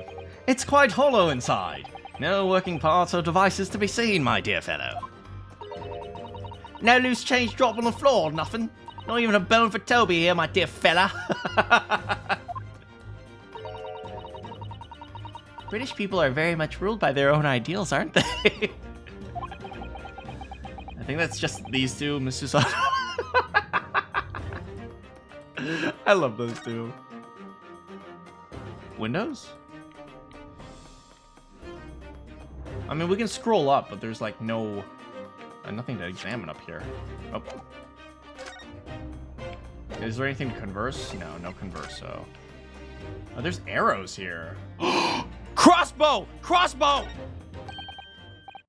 This is a European-style quiver of arrows with steel bolts. Do you suppose? Crossbow bolts, these, massy.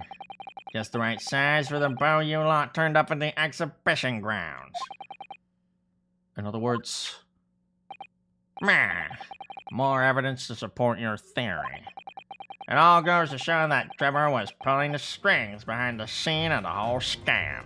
Wait, so we pretty much got him. We just need to catch him. Okay, we found the crossbow bolts. Wait, did they have compressed air back in then? I have no idea. Oh, airplane. What on earth is this? It's an aeroplane, Mr. Naruhodo.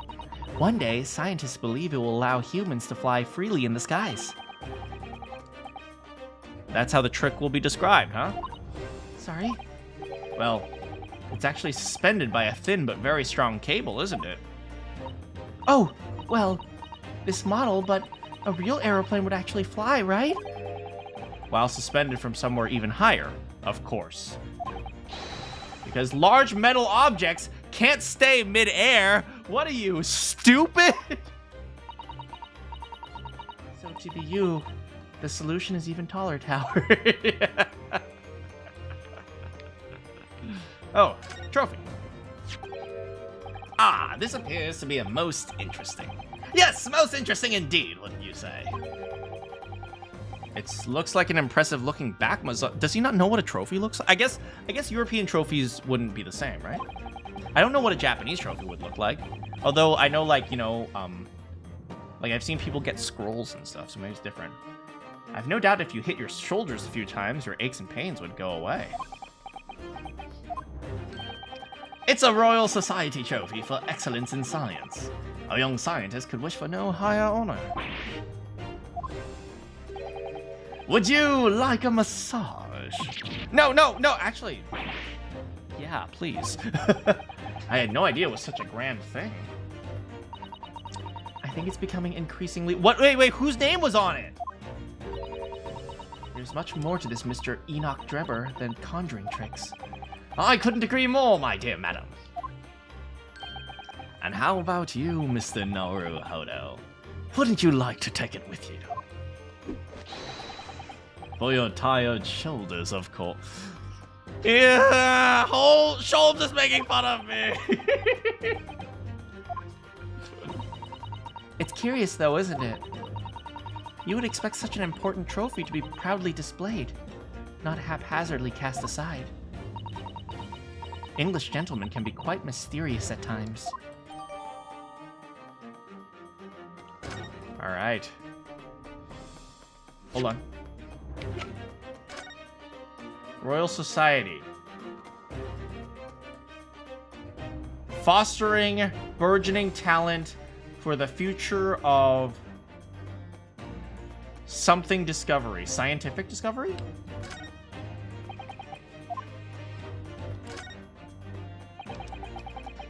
There's a little metal plaque here, look. Fostering burgeoning talent for the future of scientific discovery. Hey, look, I can read.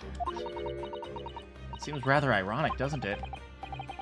But clearly Mr. Drebber was a very talented scientist. Oh, so this belonged to Drebber. So he actually was a scientist. What does that mean, though? What does that mean if he was a scientist? But now he's doing fake science. Maybe he was disillusioned. Maybe he was like, what's the point? Science sucks, man.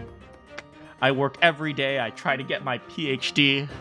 I publish paper after paper after paper, only to get paid minimum wage in my laboratory with 6 other lab mates, and then I have to show up to the lab every day and run my experiments, only for 90% of them to fail, and then whenever I try to publish a paper, reviewer number 2 always tells me that my paper am I projecting? I am projecting.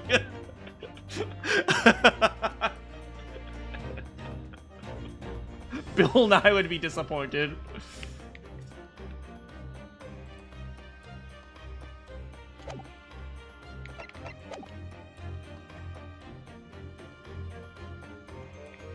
I guess we can't talk to Gregson.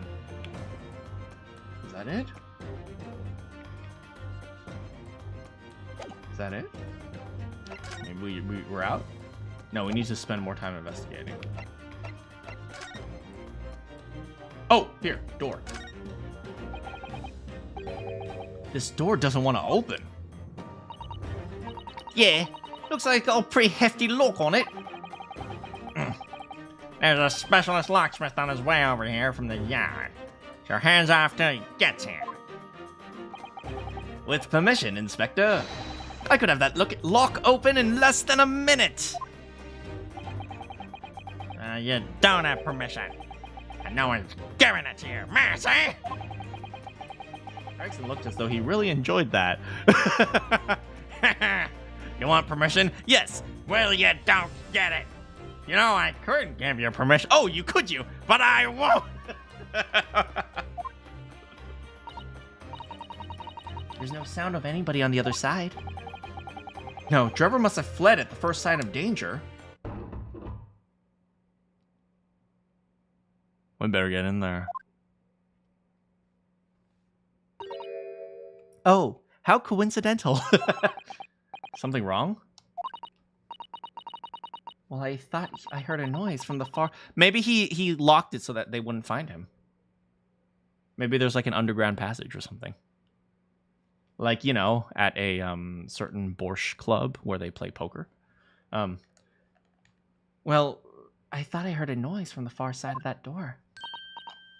Well, Gina, did you hear it too? Yeah, I heard it all. What do you reckon, Toby?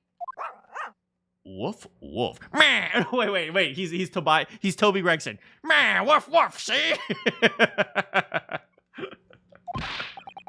Right, mind the grease. Man. Alright, well, someone's making a lot of noise in there. Not this time. Whoever's in there, open up. This is Scotland Yard, see? Nobody's home. Ah, there's no one in there, guy. Clomp, clomp, clomp, clomp. Squeaky, squeaky. Clunk. Someone is in there. Ah, this rotten blend lock. My dear Gregson, as I said only minutes ago, if only it were countenanced, I could unlock that door in less than a minute. If only someone could give me permission. Oh, but I guess I'm not getting permission today. That's too bad. I suppose the culprit will escape now.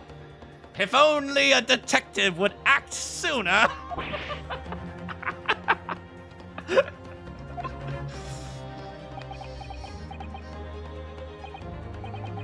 I hate you, Sholmes. Fine, do it. Just get us to the blasted door. Done!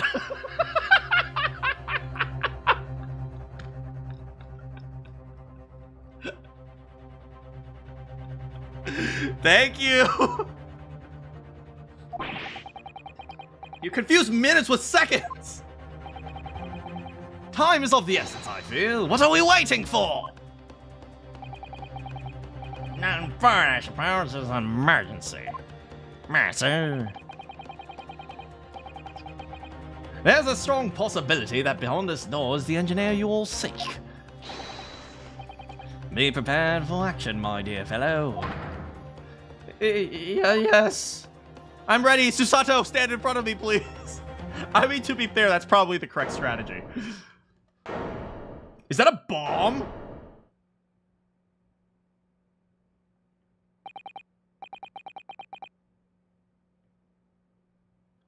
What the frick happened here?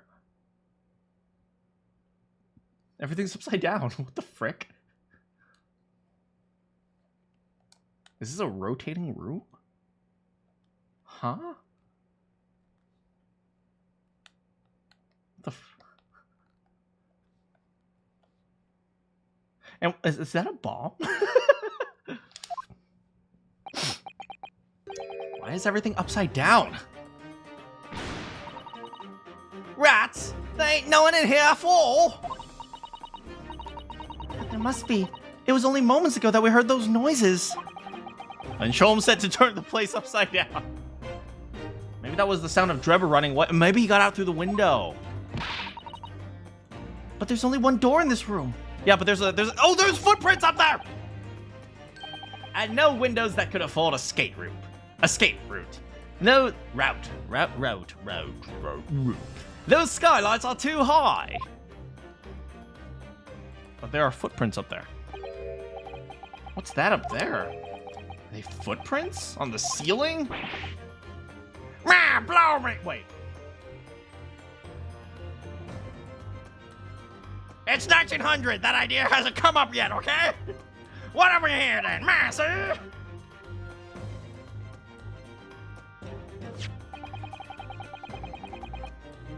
Looks like someone's trying to burn something in a hurry. Oh, that looks like a set of blueprints. To what? You forgot he said that. Greg's like asking in front of his kids. To that Professor Hairbrain's barmy machine, is it, Master? Blimey! If we had these, there'd be no need to muck about. There is something of great interest here, too. This is everyone going to ignore the fact that there is a bomb in the center of the frickin' room? If I just stay here and wait long enough, we'll just explode and we get a game over. Oh, dang, your internet's having issues? I hope it gets fixed. I hate internet providers sometimes, to be honest. This rope was lying on the floor at the foot of that pillar. Which pillar? Rope, what's significant? Never mind. You see, but you do not observe, Mr. Naruhodo. We must investigate the room thoroughly, and before the forensic investigation team arrives. Gee, what you looking at there, Shoal?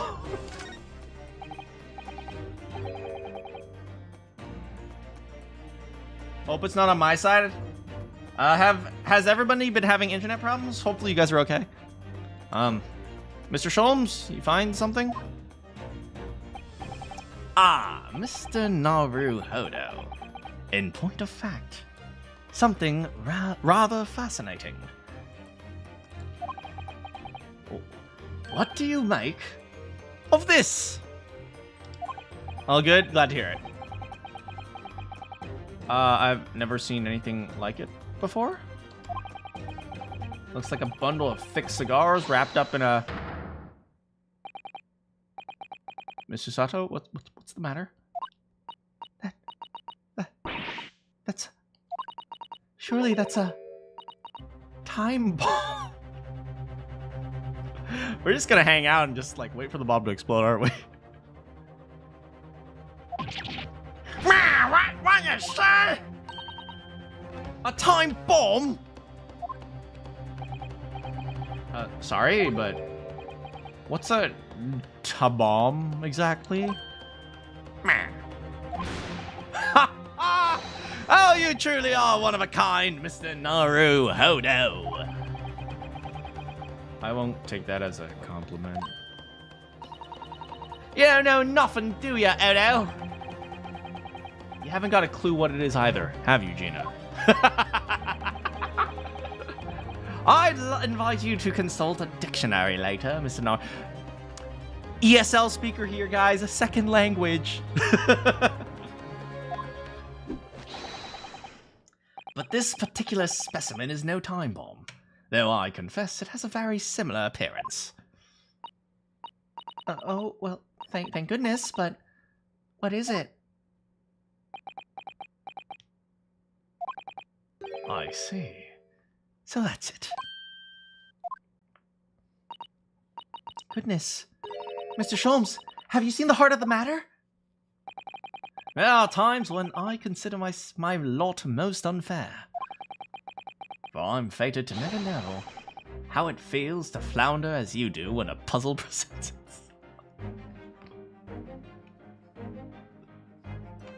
Unlike you all, I am not dumb. Okay, Sholmes.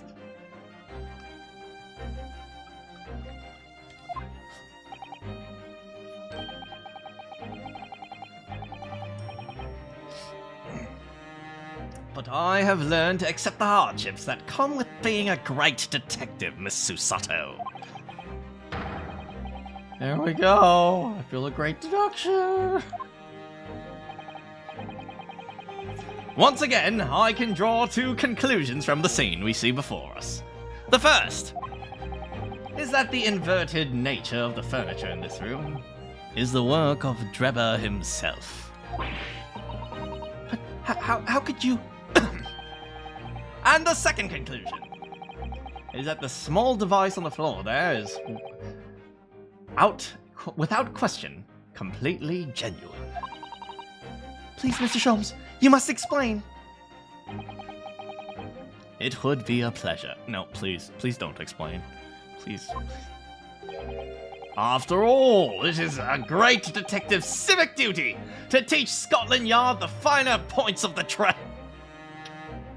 He's such a piece of crap.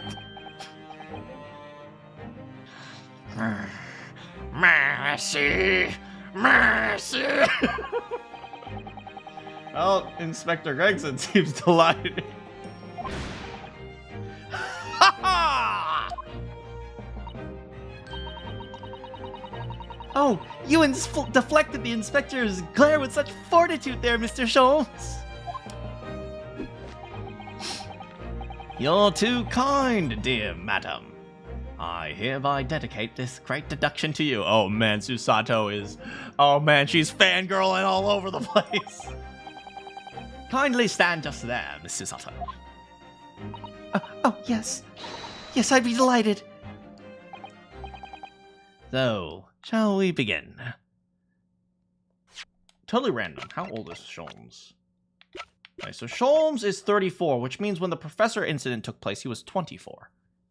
So he was a young dude.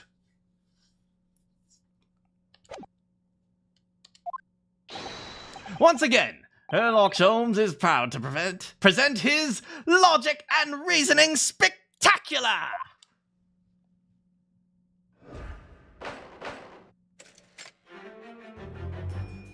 Okay, sure. Flipped furniture. It's plain to see. It's plain to see that this room is in complete disarray. The bed, the table, the chairs, the lamp. The lamp. It's lamp, right? The lamp. Everything is upside down. I'm gonna look that one up. Hold on a second. Cambridge Dictionary.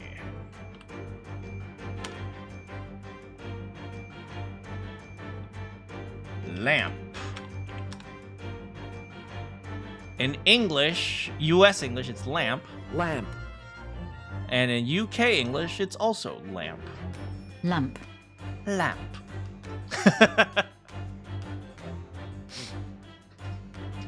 Almost as if every item in the room had, until recently, been happily positioned onto the ceiling. Wait, what? Before falling straight down on the floor.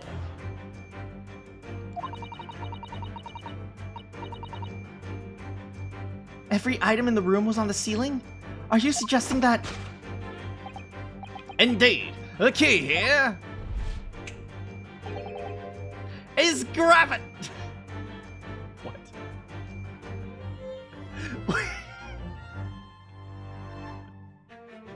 Stop. Stop, what?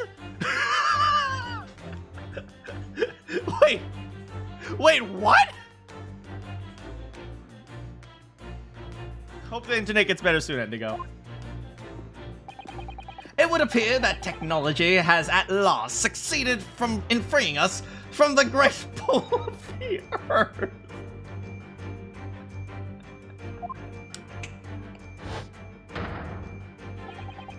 For the gravity in this room was reversed, then suddenly restored to normality. Wait, what? The inverted furniture clearly reveals the truth about the part gravity played in this whole business. I quite understand your skepticism, Miss Susato. I, too, was incredulous at first. They flicked the gravity switch off. How's it going, Arcade? However, my conviction in my analysis was cemented when I observed this. An anti-gravity device! Almost identical to the one featured in a dream of mine!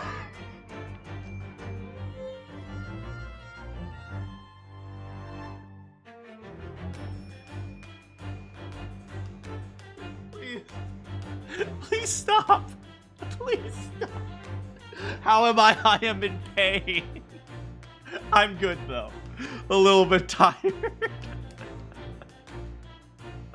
So somewhere on the other side of the world. Look! So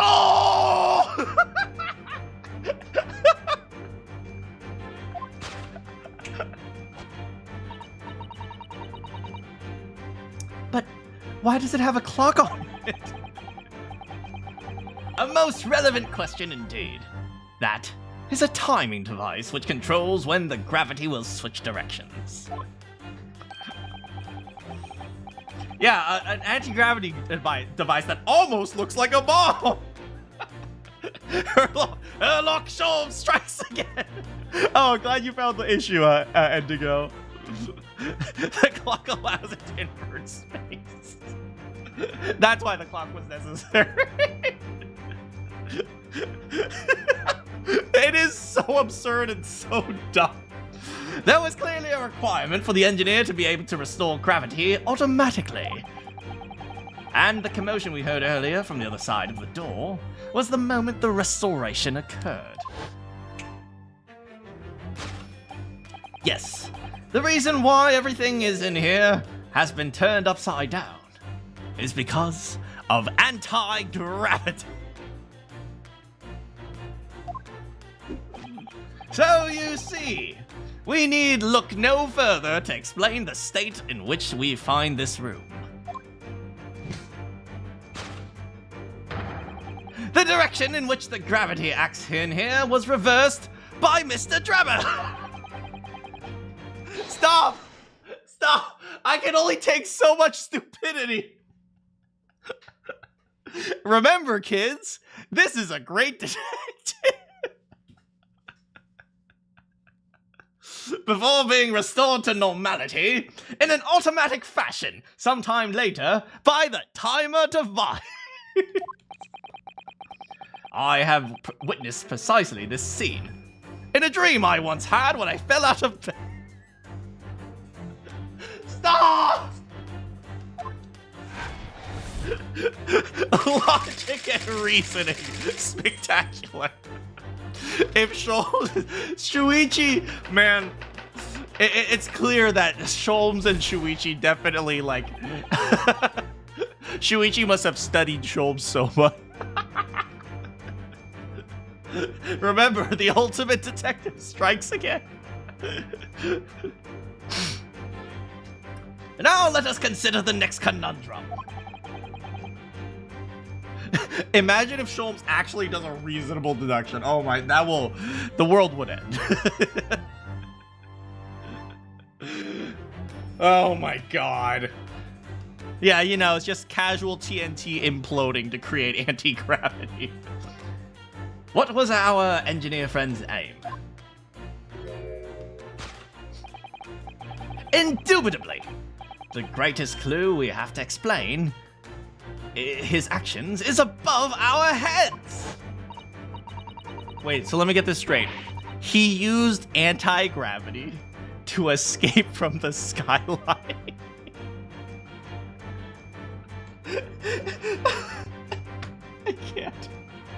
I can't. He's Spooderman. Yes, how is it possible that there are footprints on the ceiling? A question whose answer will lead us neatly to the truth, my dear madam. Enoch Weber, how's it going, Will? The reason there are footprints on the ceiling is because of the nearby skylight. Of course, Drebber's aim was singular, to escape. However, there is but one way in this room. Excepting the skylight, that is. I don't think Sholmes understands the gravity of the— Get out. Oh my god.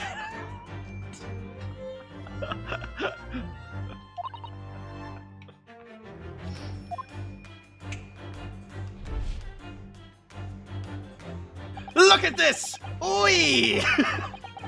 By inverting the gravity in here, Drebber was able to fall conveniently onto the ceiling. He let us down. No, stop! Stop! And make his escape via the otherwise inaccessible skylight, leaving those footprints on the way behind. But the ceiling in here is very high, Mr. Sholmes. If the gravity reversal was sudden, wouldn't Mr. Drebber have fallen up to the ceiling rather violently?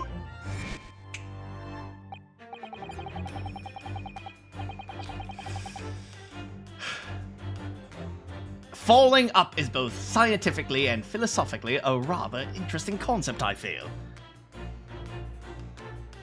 We'll all understand the grave. You guys are terrible.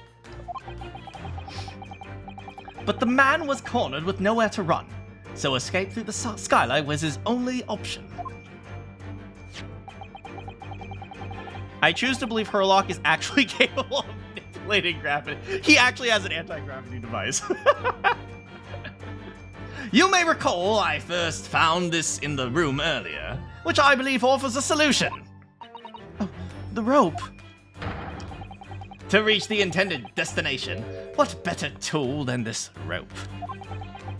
By anchoring, it's anchoring, definitely. By anchoring one end of the wall, the man was able to lower himself to safety onto the ceiling. Which explains how Trevor was able to escape this room before our arrival. He reversed the pull of gravity and fled via the skylight on a ropeway. No, stop. My sanity's been gone like months ago. And personally, I should very much like to reverse the pull of gravity again now. Just for fun!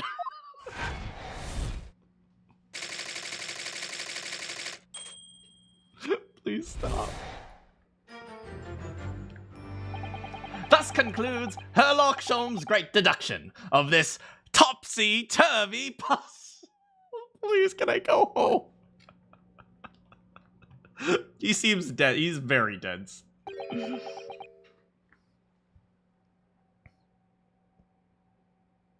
Why am I the second detective in this game?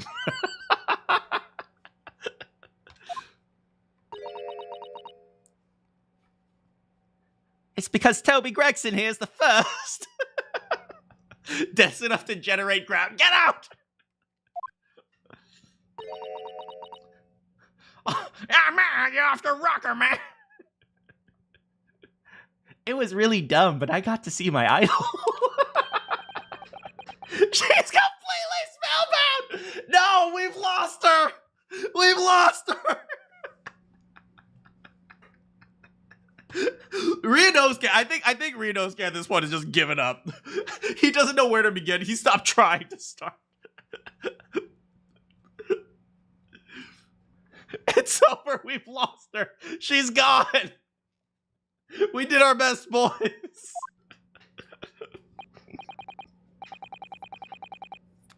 It was certainly a moronic, I will say, it was an iconic deduction. There's just one thing, just one thing that troubles me. I would expect nothing less. You're destined to be troubled by just one thing for the rest of your life. The thing is such a thing actually possible? An anti-gravity device? I mean, I would say that with the man's current scientific knowledge at the turn of the 20th century... No! It's not! I hate you!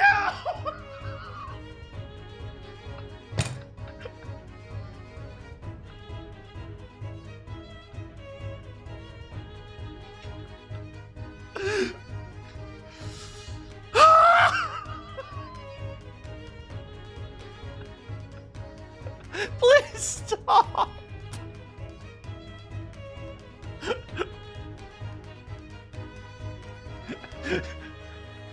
He triple jumped. He just threw it up under. Sure.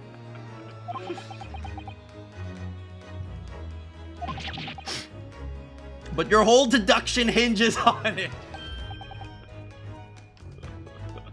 Ah, but my dear fellow, when you have eliminated the impossible, whatever remains must be the truth.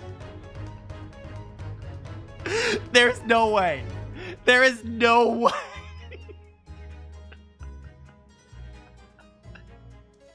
Please stop.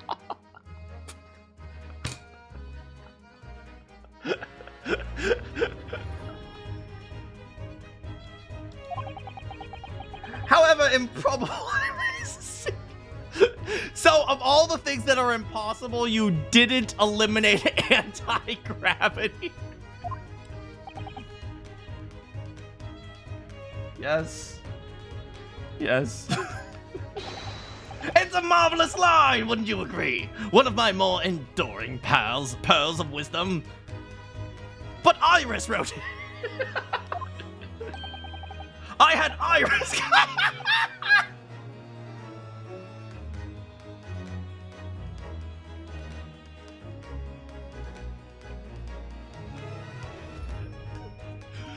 I hate this game. I can't take it anymore.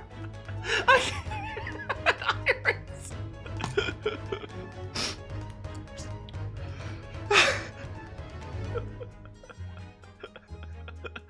Have I considered it came up in a dream, though?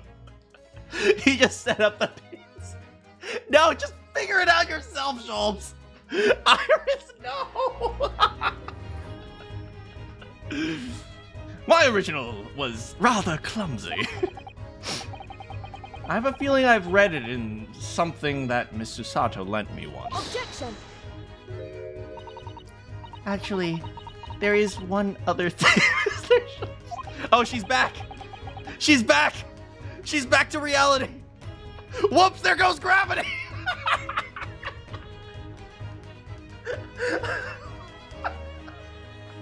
I hate it here! I hate it here!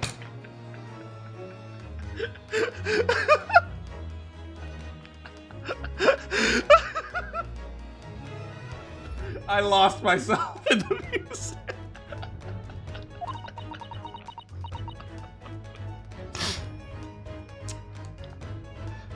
She's back. The rope you found on the floor was on the floor, was it? Indeed it was, in lonely coils near the wall. But if Mr. Drebber had used it to escape in the way you described, wouldn't it still be tied to the wall?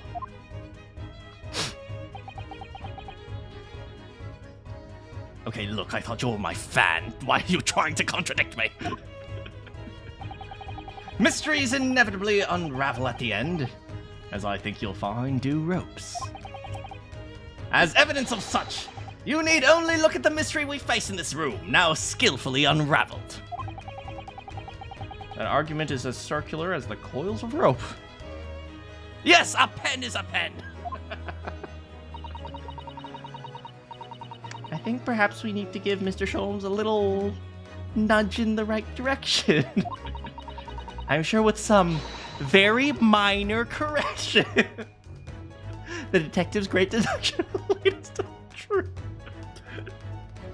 No, stop this mystery. He is not smart. He is stupid. He is dumb. Very minor. Yeah, just demonstrate the anti-gravity device and just wait for us to all die. And we'll do it quickly before Enoch Trevor gets to. I love how while he's talking about the anti-gravity device, Enoch Trevor's just out there running away.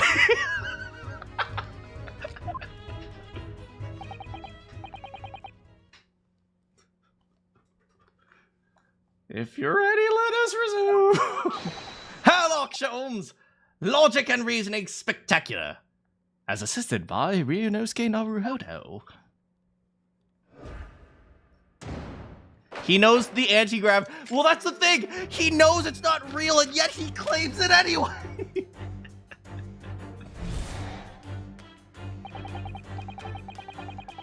It is in disarray. The bed and table and chairs and everything is upside down.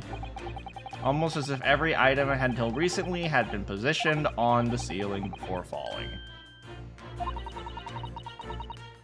Every item, are you suggesting that? I found the answer. The code to the safe is right there.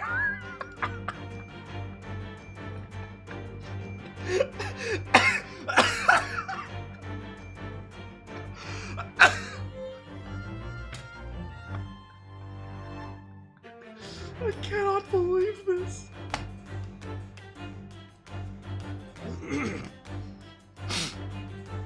Why do I exist?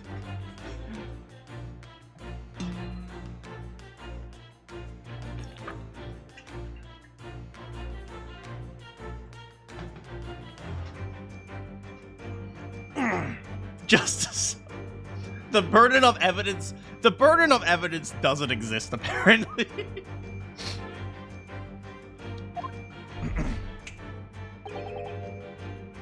Gravity. I exist to hear this. To hear the brilliant deduction, sure. Anyway.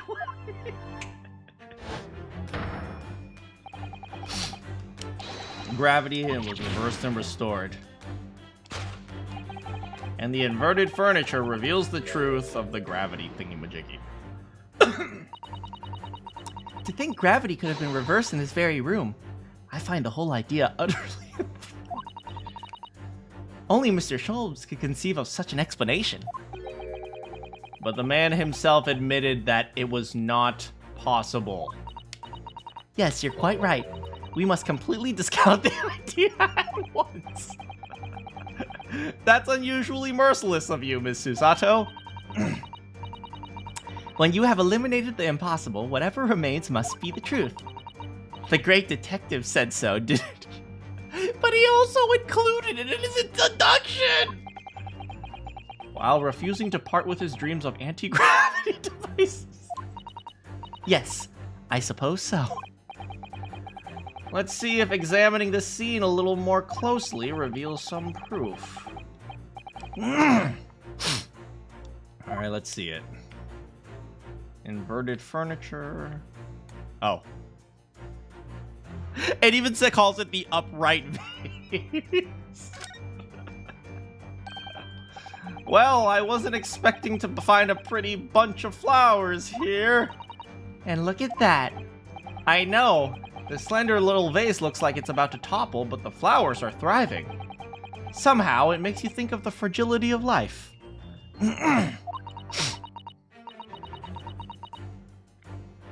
To be honest, Mr. Naruhodo, something else about it made a rather deep impression on me. You guys think they should have made some PNGs for this? Or some new sprites? Maybe. I understand why they didn't, though. Because, like, you know, they're flipping in and out, and, like, you know, it's easy to have just, like, a 2D image, but maybe they should have at least animated their mouths or something. I don't know. Either way, I think it's fine. Take that!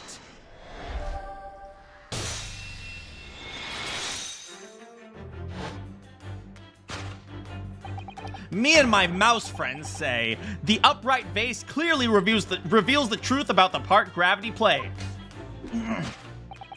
Upon my word, Mr. Naruhodo, you've surpassed yourself by completely turning my argument on its head. Trying to impress your assistant.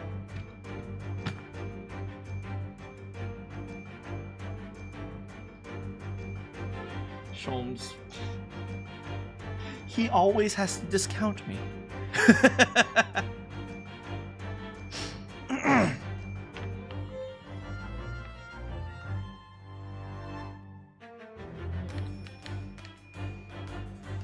Oh, you noticed that? Oh, they are wearing their original outfits. You're right. This is Danganronpa.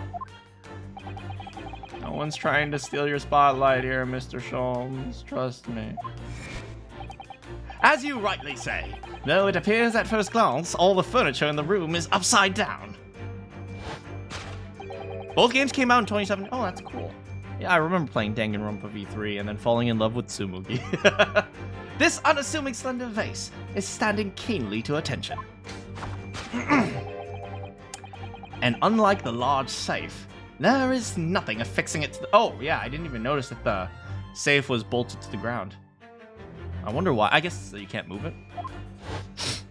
You could say the vase was a plant.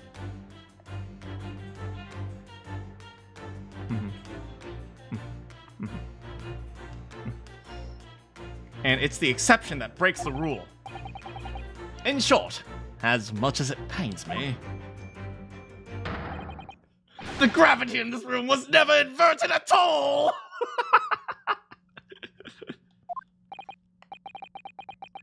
My deepest sympathies for your loss. Poor Mr. Sholmes. She's actually crying. But the show must go on.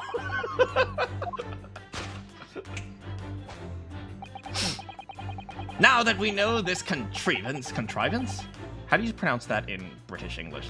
Contrivance, probably, is in fact not an anti-gravity device. There remains but one possibility. You don't say. Someone deliberately turned over every piece of furniture in here.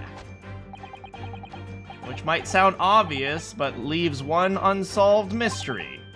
Namely, why? Because he forgot where he wrote the safe code.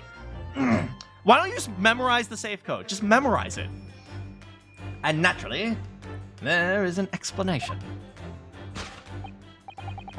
The reason why everything here has been turned upside down is because... He's absolutely determined that his device must have something to do with it, huh? I'm afraid the lure of an exciting scientific explanation is too strong. Well, there's no doubt that somebody did this. Somebody did turn over the furniture. So whoever it was must have had a reason. I'm afraid nothing comes to mind, though. Well, let's look around and see if we can find the answer. Like that. Take that!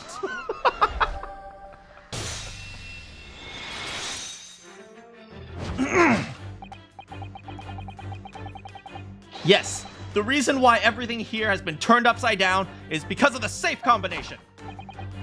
32, 25, 82. Precisely! I believe, Mr. Naruhodo, that you had a very similar experience once. Did you not? Yes, last year, when I bought a lottery ticket and noticed the ticket number down inside the cover of a book, just in case. Sholmes would be the kind to buy... Sholmes is the type of person to believe in astrology. Oh no! Capricorn is going to run into bad luck today! That's it! For people are forgetful souls at heart, and always make up a written note of important information. Just keeping the ticket itself safe would be more sensible, I think. And what, pray, happened next, Mr. Nar? I love how Ryunosuke has just like said, you know what? I'm just gonna be dumb now. The day when the draw came round, I'd forgotten which book I'd written the number in, and had to turn my room upside down to find it. That's it! For people are forgetful souls at heart, and they always forget where they've noted things down. Not if you always note things in the same place. Susanoo, stop being logical! We're being men right now!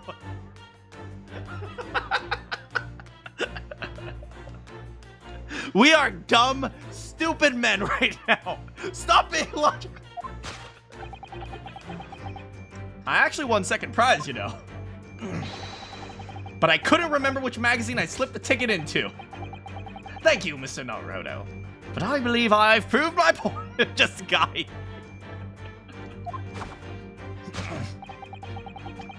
Which is that a very similar scenario has clearly unfolded in this room. Finding himself requiring to access the safe, the occupant of the room needed the combination. He remembered he'd written it down on the underside of a piece of furniture, but forgot which one, leading to the state in which we find the room. Yes, Trevor overturned the furniture in here in a desperate hurry to locate the combination that would unlock the safe. It's not. It really isn't very safe, is it?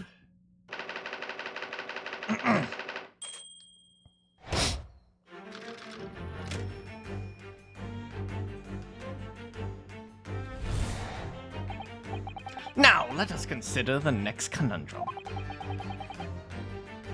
What was our engineer friend's aim? Stop. Please. Please stop. Yes, yes, footprints. Footprints, yeah.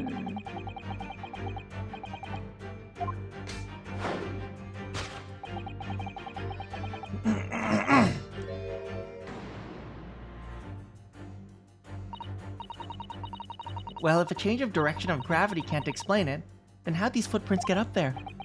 I feel as though that particular mystery has become even harder to solve. I can't think of any other explanation. Oh, life was so much simpler in those halcyon days when gravity could be reversed. It was minutes ago, and those days never existed.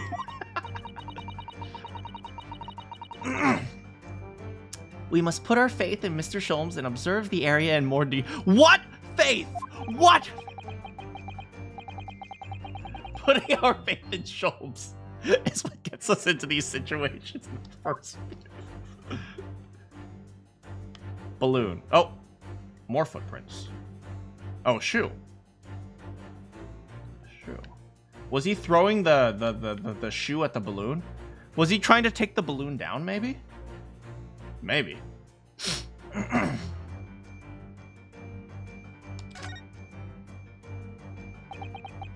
It's hard to believe, but there's a shoe up here. Oh yes, there are more footprints on this little balloon. Perhaps the shoe was... Thrown up there and became lodged. Oh, so he was trying to pop the balloon. Maybe the balloon is evidence, and he was trying to get rid of it. If so, then judging from the number of footprints, it must have been thrown up several times.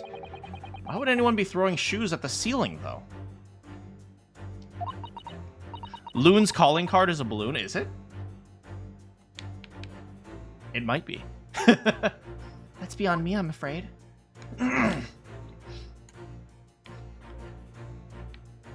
Yeah, he was trying to pop the balloon, it seems like.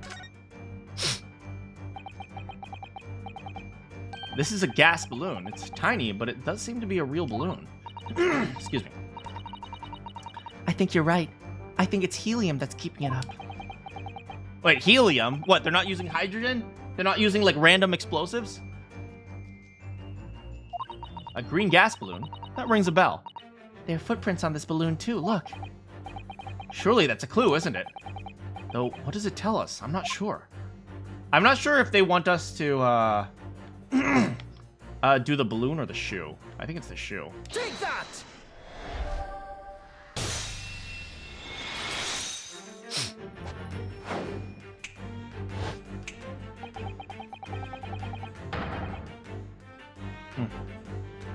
Yes! The reason there are footprints is because of the nearby shoe. And on closer inspection, there are clearly footprints all over the balloon as well. In other words, the aim was never the skylight at all, but a balloon. But for what purpose? A green balloon! That seems somewhat familiar data. It was a piece of the green balloon's envelope that Mr. Naruhodo and Iris found.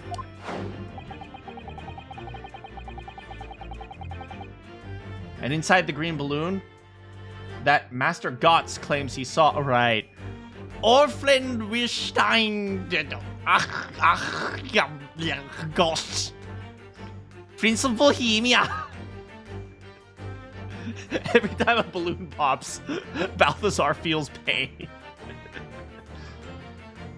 He claims saw above the stage. Oh yeah, good job, Mr. Naruhodo. I got you, buddy. Stupid mouse. That was the second birdcage. The crux of the whole instantaneous kinesis description. Gostrich Wilhelm Sigmund Ormstein. You mean to say... If we assume the balloon here is a model of the one used on that day, there is a strong possibility something may be concealed inside... Huh. Something our Esconda was desperate to retrieve before making a hasty getaway. Maybe this was like a model to test the experiment. But the balloon's out of reach. Hence why he resorted to a projectile. Namely the shoe.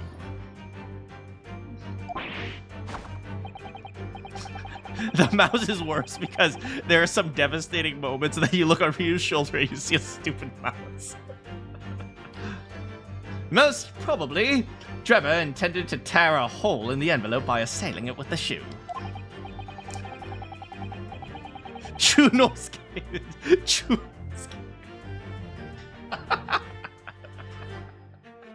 Is that the mouse's name? Ryunosuke? Ryunosuke! Choo! However, his efforts were thwarted when the shoe itself became a prisoner of those lofty heights. Oh dear, we need to desperately examine the balloon. If only there were some way we can see inside. You may recall that I found this in the room earlier, which I believe offers a solution. Well, I just used the crossbow. We found a crossbow. We have a crossbow. Oh, the rope. To reach the intended destination, what better tool than the rope? Just use the crossbow. Mr. Sholmes brought the deduction back to the rope. Alright, I have to admit that was stupid, but clever. So we just throw the rope and then pull it down to the ground? Which is much easier said than done, I feel. That could take us a very long time. True. Perhaps we need a more surefire method. In fact, we already have one, of course. Oh, hey. Take that! Because that's the original weapon, right? To reach the intended destination, what better tool than the crossbow?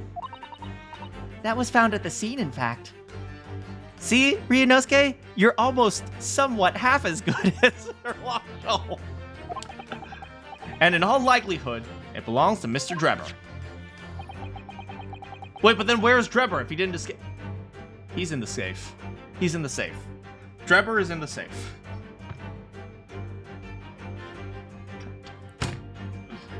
God damn it. If the man had only brought it away with him on that day. He could have avoided losing a shoe at such a critical... He could have avoided losing a shoe at such a critical time.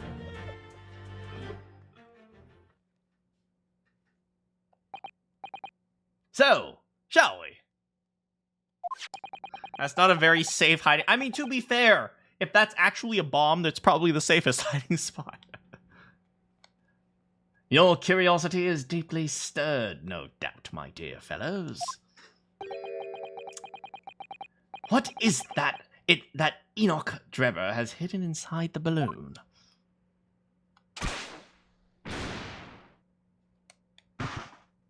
It's the head! Why is it a knight? Why is the head in like in a suit of armor?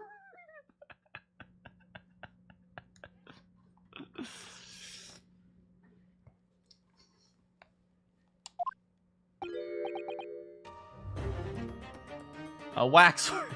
It's not a very sick. Okay, you freaking pun people. Indeed, a waxwork head inside a metal mask. It's definitely mask, right? A mask that is shut tight and fastened with a strong and quite impenetrable lock. Just open it. You can pick a lock, right? So we can't see the face, that means.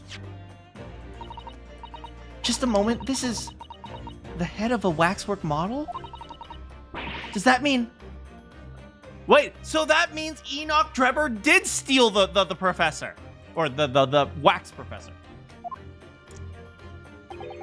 I see you've joined the dots, Miss Susato.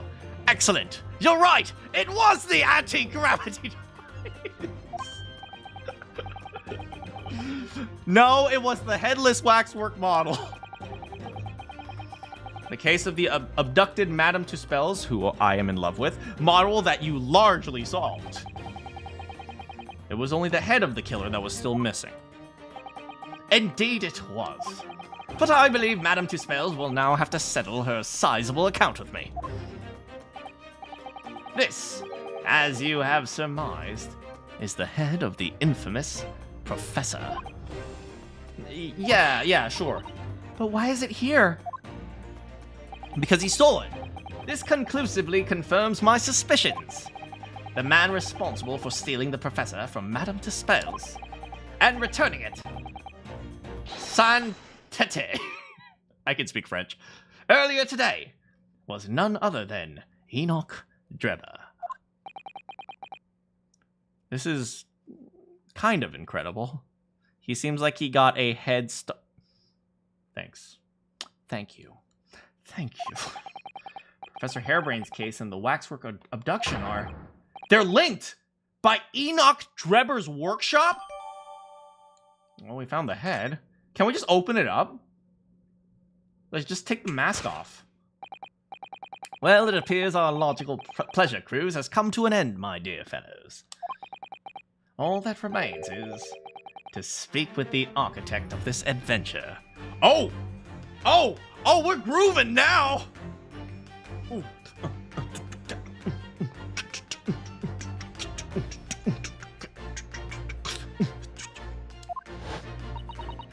The architect? You mean Drebber? As it seems quite impossible that he escaped via one of the skylights, obviously, the man must still be here in the room. And his location should be abundantly clear. If you simply reflect on the journey we've made together during this deduction. He's right here, somewhere. I knew it! It was Gina! No. Mr. Naruhodo! Yes, of course. Mr. Drebber's hiding place must be... Trevor's listening to everything. He's like, oh no, they found the head. Oh crap. He's first like, oh, anti-gravity, that's a good idea. I'm gonna write that down. Take that!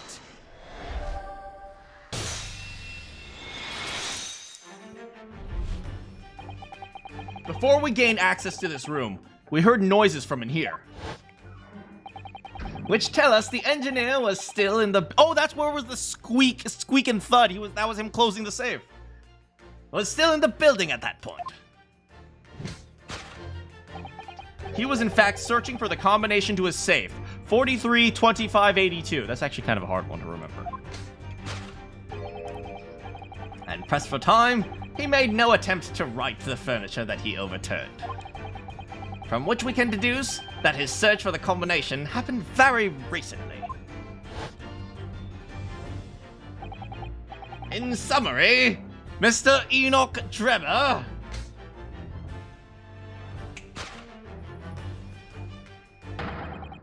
is at this very moment inside the safe. No, I'm not. Oh, I guess he's not.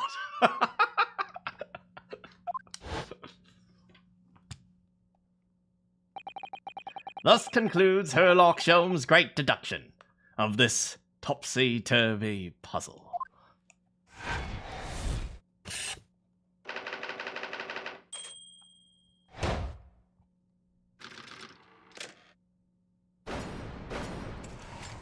Boo!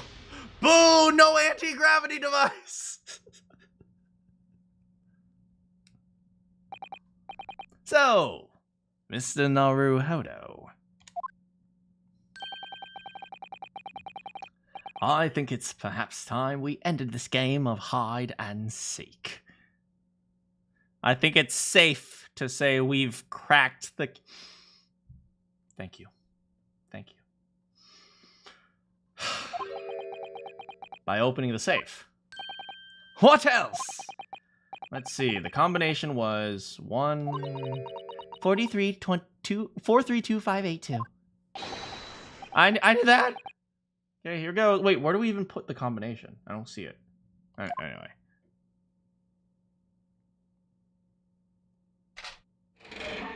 Oh.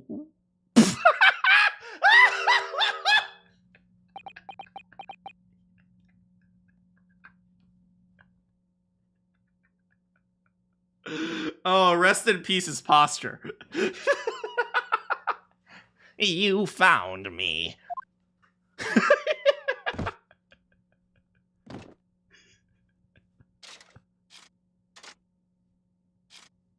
Is he an AI?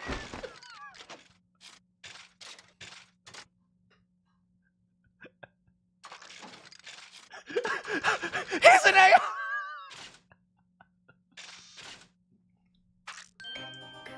What the?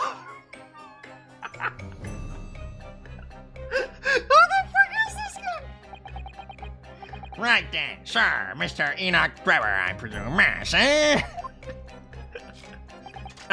correct. You'd better start talking. You tricked Professor Hairbrain with that bogus machine. Cha-cha, real smooth. Well, it's not very smooth. And you shall have to explain the theft of the waxwork from Madame Chispel's. Whilst I would be delighted to answer your many questions. Oh, wait, he's British. Whilst I would be delighted to answer your many questions. Cha-cha, real smooth. he's a robot! Personally, I would advise that you deactivate my little parcel first. Deactivate? Your parcel? Cha-cha, real janky. Bro was busted. I know, it was like he was breaking. He was locking and popping. I refer, of course, to the time bomb I left in a most prominent position. It was actually a bomb! Yo, he was just sitting there waiting for us to die.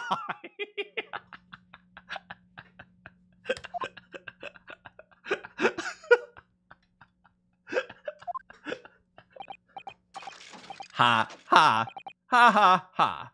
I see. Stunned silence. You're all gearing up to die with me, then. No, no!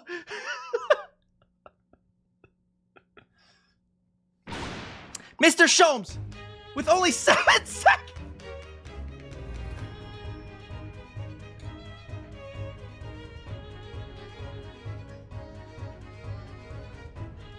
We did the whole freaking dance, just waiting to die. That was close for comfort. I've got 1 foot in the grave already. You're trying to help us get a killer gosh killed, master. Mr. Sholmes' deductions can be completely life-altering, can't they? Well, my dear fellows, that was a close shave. It's a good thing I saved your life. Enoch's totally like, how did they catch me? How did this happen? Am I not a genius AI? Filthy humans. The resemblance to an anti-gravity device is really quite startling, I must say. Anti-gravity devices don't exist. I wouldn't push it, Mr. Sholmes. Beep boop, I am a robot.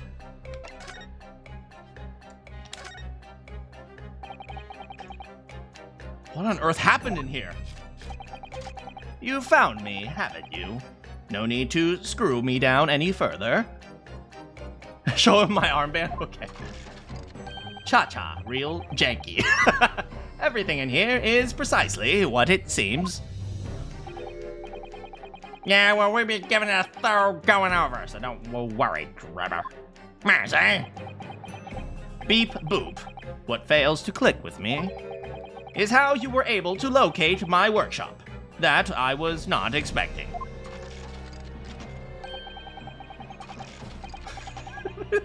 This freaking guy. What the frick?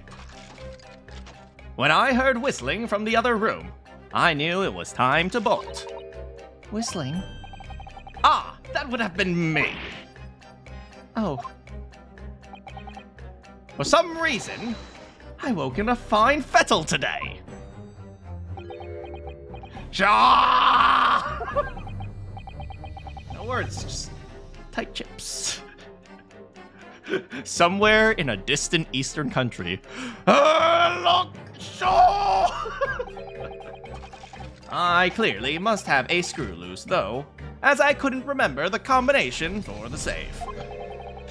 And another one loose, as I couldn't remember which piece of furniture I'd written it down on. We also found a rope by the wall. Ah, yes.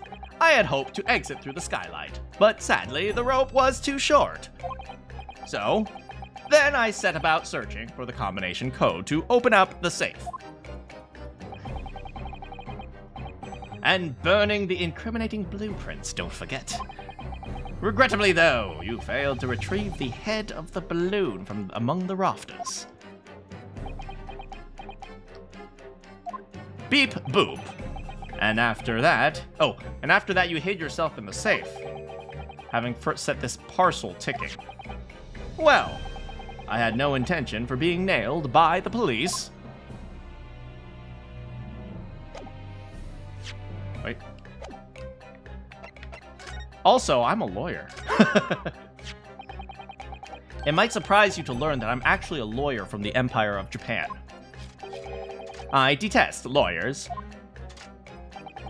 They wield so-called special powers in an attempt to grind down our freedoms. Yeah, Trevor, stick it to the man! Let me be quite clear. I detest lawyers very much. I guess he's no longer European. I'm just sticking with his accent. Any chance 2 negatives make a positive?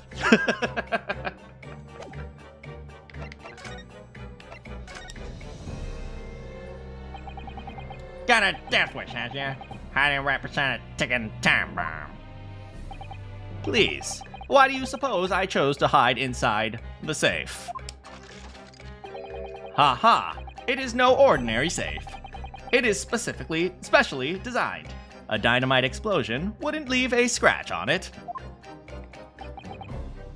So in fact, the safe was the only safe place! Ha! Ha! I crack myself up! Precisely. But once you climbed inside, you wouldn't be able to get out. I invite you to look more closely. Oh, there's a handle on the inside. It allows me to unlock the door from within. Ah, so it is. I've always intended to blow this place to smithereens in any case. I just wasn't expecting uninvited guests to come along and screw up my plans. Do you mean to say you were planning to blow us all up? No, that was unforeseen. What do you mean? Most people run, you see, when they see a ticking time bomb. Only Herlock Sholmes!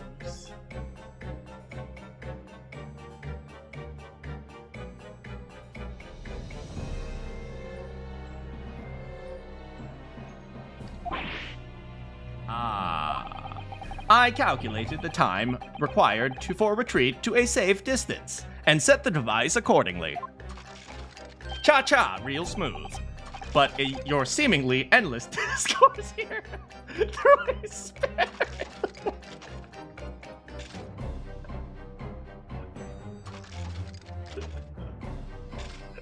I cannot believe this.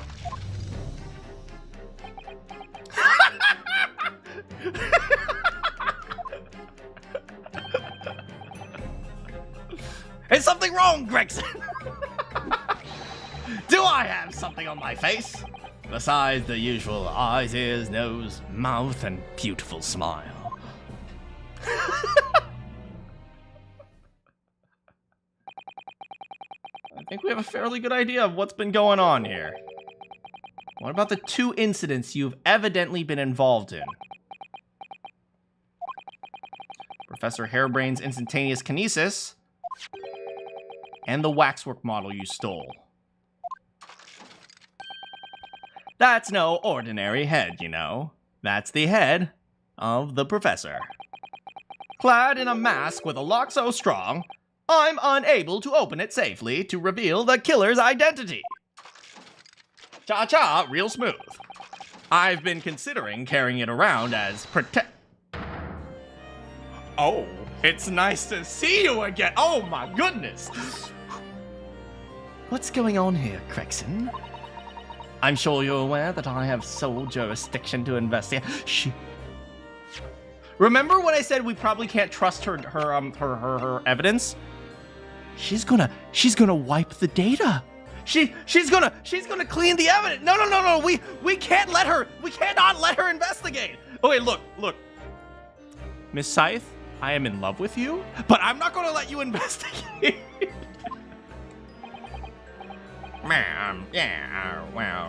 Do not let her investigate, man. Distract her with my beautiful smile, or my beautiful smile towards her daughter, who is probably even more beautiful than Miss Scythe here.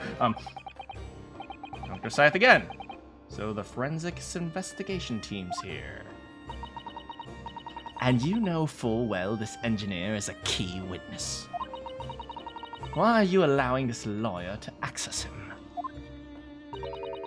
If Lord Strongheart knew this, you'd be finished. Yeah, but he doesn't now, does he, Mercy? You lot, leave at once. My dear madam, there's no need for such a threatening tone, I assure you. I am very beautiful and very single, by the way. Shams! After all, there is no way to greet an old acquaintance, is it, Dr. Scythe? He knew her and he didn't even introduce me, man. What the frick, man? Hello, Sholmes. Man, no one likes Sholmes. Except for Susato. Okay. Why is this relevant? I don't know. It seems like everyone knows everyone else. Do all English people know each other?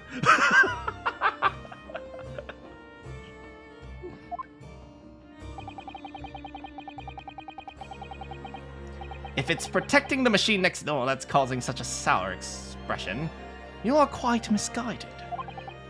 It's really nothing more than a shell. You get out.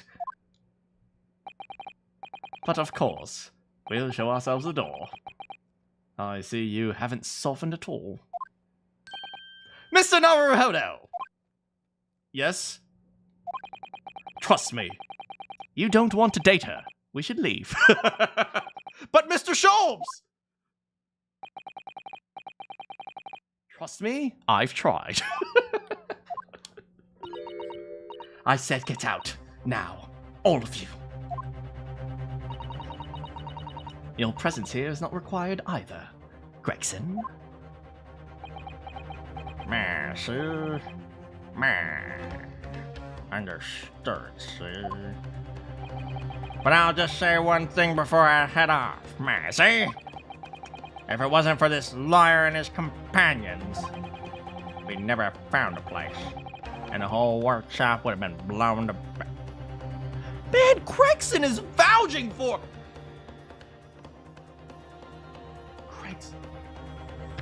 We better put this man into freaking witness protection. I am going to remind you guys that 3 out of the 4... Wait, actually, if Kazuma is actually alive, it's actually only 2. So now that I think about it, what the frick is going on? Well, there was an attempt on Kazuma's life, right? So it's kind of like 2.5. We better protect this man. I swear to God, if Gregson frickin' dies, I swear to God, me and Gina will go around like... me and Gina will become terrorists. I swear to God. There was a time bomb set in here that this lot disarmed. Inspector. Yeah, that's right. Love us. No, seriously, please. Please love us. Do they kind of look related?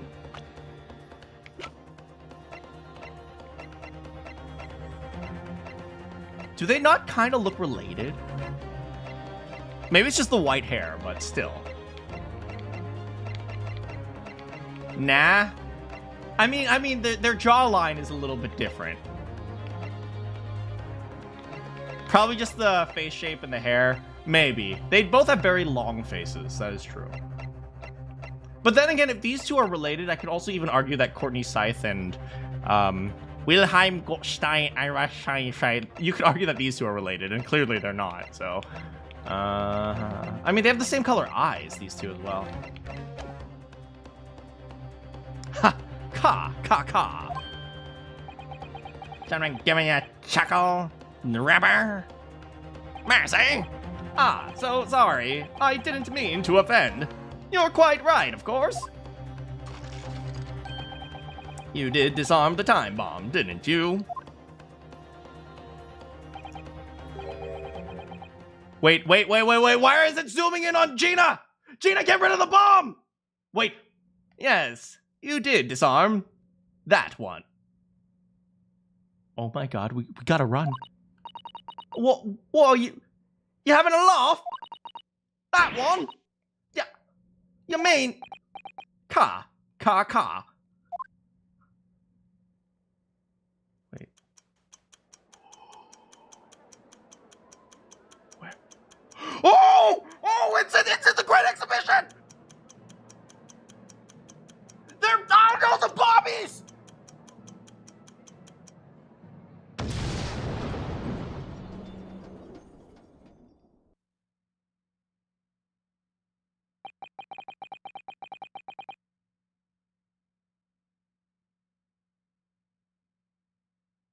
There's no way.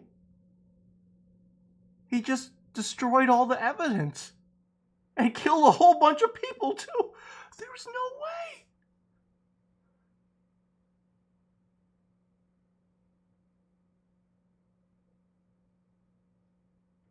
Rip Random Bobby. What if that was Pat?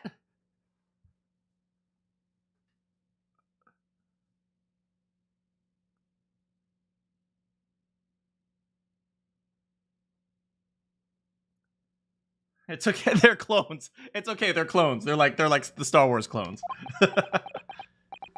They may not be dead, that is true, but he just destroyed the evidence. It was an hour since when we heard of the enormous explosion that ripped through the experimentation stage at the Great Exhibition. Man, the World Fair of London isn't going very well, is it?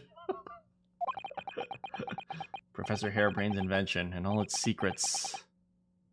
No, he's literally a terrorist. We're destroyed forever.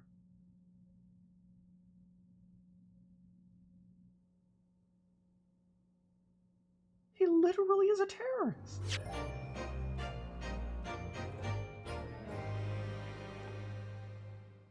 He's literally a terrorist. Is Dr. Courtney Seath's daughter single? Find out next time.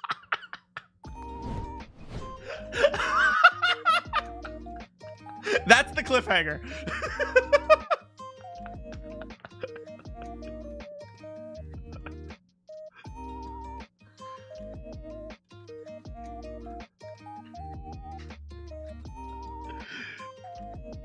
Oh my, this case is so good. Oh my freaking god. Now what do we do? Yeah, the machine is destroyed. We don't have any evidence. The blueprints have been destroyed. I guess we still have the machine in his lab. All right, now, like, this is one of the few cases where, like, it's actually active outside of the courtroom. Like, we don't have very many active cases outside of the courtroom. The one I can think of is the last case of Phoenix Wright number 2, where you're actively pursuing, like, catching the criminal while at the same time you're doing the court case. But it's like, yeah, this is like there aren't too many cases in these Ace Attorney games where, like, there's activity outside of the courtroom. So yeah, this is like super. The final 2 cases of this game. So does that mean there's only 4 chapters? Because this is chapter 3, right? Or are you saying like chapters 4 and chapters 5? I think there were 5 chapters, right? I think there were 5 chapters. I think you're miscounting. There are 5 chapters, I think. Yeah, but Drebber, oh my god. 4 and 5 are your favorite. I see. But this one's really, really good. This one's super, super good. Like, the cases where, like, they have, like, a lot of action outside of the courtroom, those, I think, are really good cases.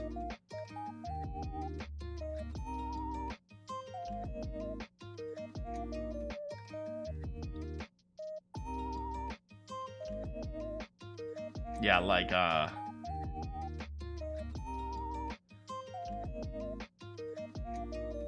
yeah, like, like, this one's really, because, like, you're like actively trying to pursue the criminal. That one's really cool. See you next time, Mystery. Yeah, like that's super, super cool. I really like that. Even though he kind of just destroyed all the evidence, which sucks a little bit. I can't wait to see my reaction to things evil smile. Uh-oh. As long as I get to see Courtney Scythe's daughter again, I'm okay with it. I don't even know what she looks like. I don't even know if it's actually her mom or not.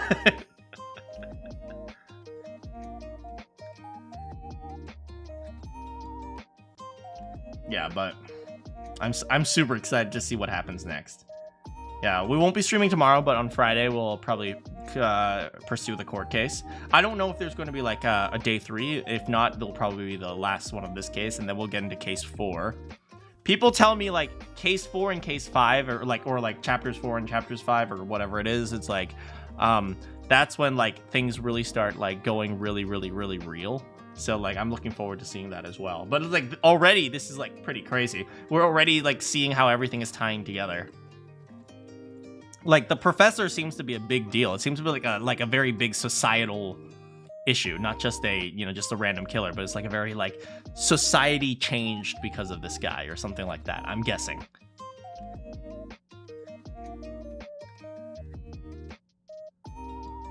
Yeah, and so like they had to lock up his face. Maybe that's why he's wearing a mask. They're like, we don't want anyone to see it because what was it? It was a closed court case. Oh, maybe that's why they had to like destroy. Maybe the police had to destroy Enoch Drebber because Enoch Drebber saw the professor's face or something like that. Maybe that's the problem. Yeah, like maybe they had to like hide from the world. But then why didn't they destroy Two Spells? Because wouldn't Two Spells also know his face? I don't know. Like for some reason, they tried really hard to hide the professor's identity from the world. Which is why maybe he got knighted. Okay, maybe in his time of between being a serial killer and being executed, he was knighted by Queen Victoria. For acts of bravery against the aristocracy, I knight you, Professor. Knight Professor.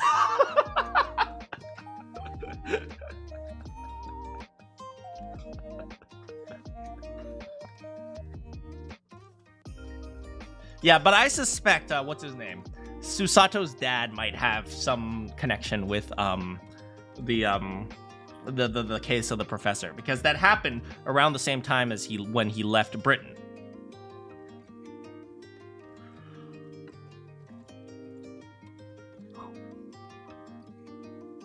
And then apparently Kazuma's still around too. I'm curious to see if that's actually Kazuma or not.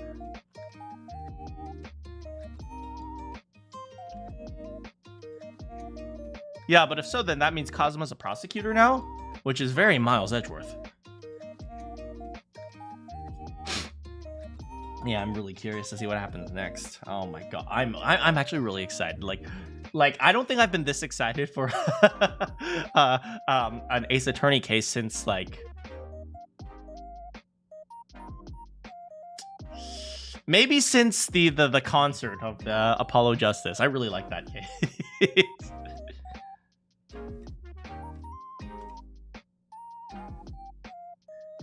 Yeah, the concert was really cool.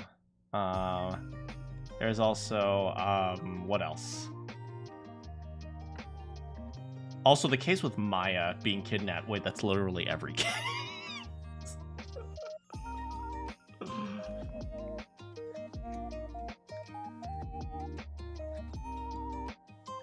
Yeah, but I'm actually kind of excited to see Maya again, to be honest.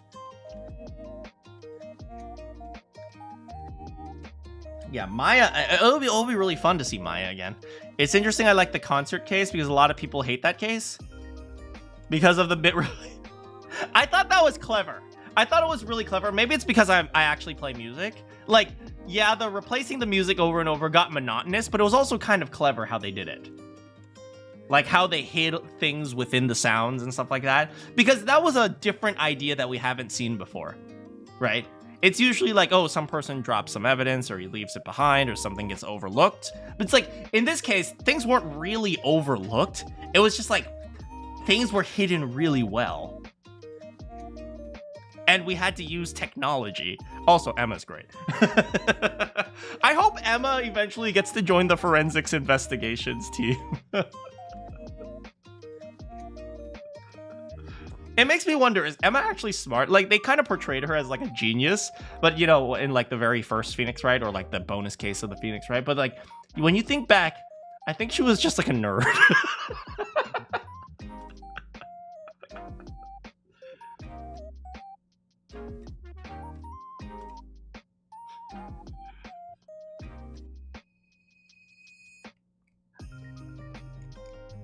But to be fair, when you eat a lot of junk food, you kind of get moody, so... Gifted kid syndrome. That is a true thing. That's like a real thing. Like, gifted kids sometimes don't know how to deal with adversity. Maybe she really is just like a gifted kid.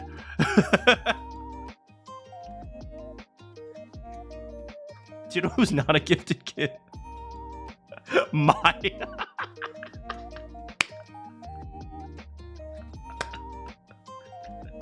I mean, she's gifted in her own way. Isn't she like a prodigy of like summoning? No, Pearl's a prodigy in summoning, but she's like the leader of like the religious order of summoners or something like that, right?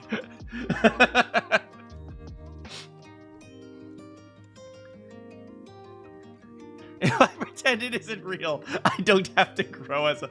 That's not wrong! Master of her clan. You know, I find it really interesting how even though Pearl is like a little like child genius, she looks up to Maya. It kind of shows you how like sometimes like, you know, you just need like good familial relationships. Even though like Pearl's life is destroyed and Maya's life is... How many children's lives have been destroyed throughout Ace Attorney? It's like Maya and Pearl, definitely. Who else? In case 3, you can bet 100% that that trading card kid's life was trauma. He was absolutely traumatized. He witnessed a murder. Wait, I have a list. The one trading... Cody, that's it. Cody's definitely traumatized. Like, Miles Edgeworth was traumatized since he was a kid.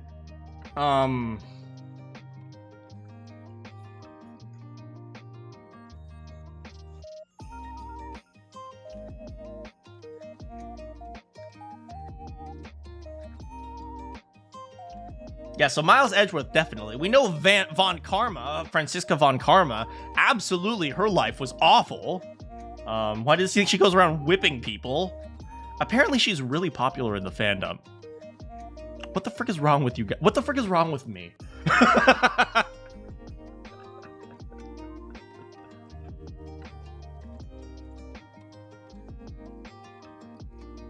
Right, I always forget that Pearl wasn't introduced until the second game. The first game, she wasn't even around. Yeah, and then there's the whole investigations group. What is it?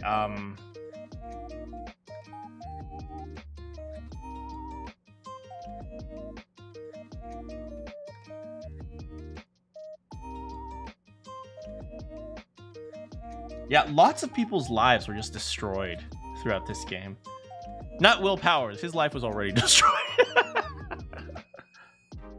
Ace Attorney has at least 22 children with one or more missing or dead parent. Wait, really? Oh my goodness. I mean, Trucy's life was destroyed as well. What's it? Emma's life was destroyed. I think like her parents are dead or something like that.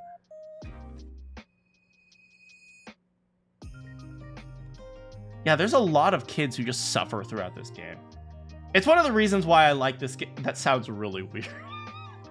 No, I don't like it because of the suffering kids. I like it because of the realness. It doesn't hide from the realness, if that makes sense. Like, it doesn't hide from, like, real pain. Like, there are definitely times where I have cried throughout this series. Like, it's like, there are, like, times where it's, like, really raw. Like, what is it? Mia was also, you know, she lost her parents as well because of the whole because of DL6, I think, right?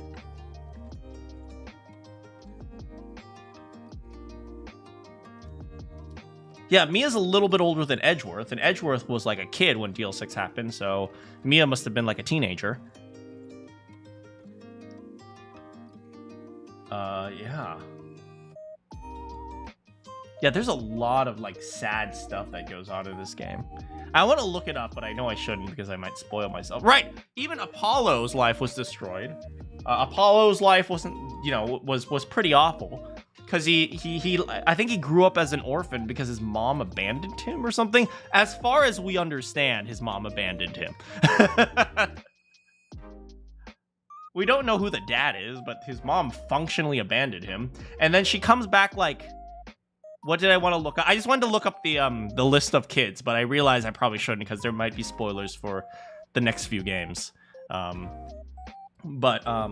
Yeah, like Apollo's mom abandons him.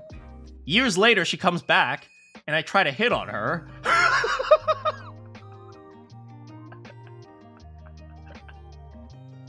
So that's a double whammy right there. No worries, Endigo, but thank you. Yeah, but oh my god.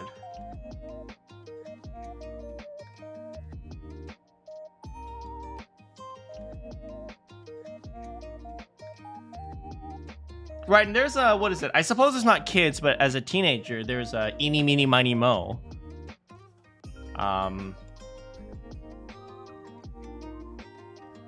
Yeah, one died, the other was forced to like completely restart her entire life due to like being overworked as a hospital nurse or something along those lines. I realized that, I mean, I assume that if you're here, you've already played the games, but I guess I should be careful of spoilers as well, so my bad. But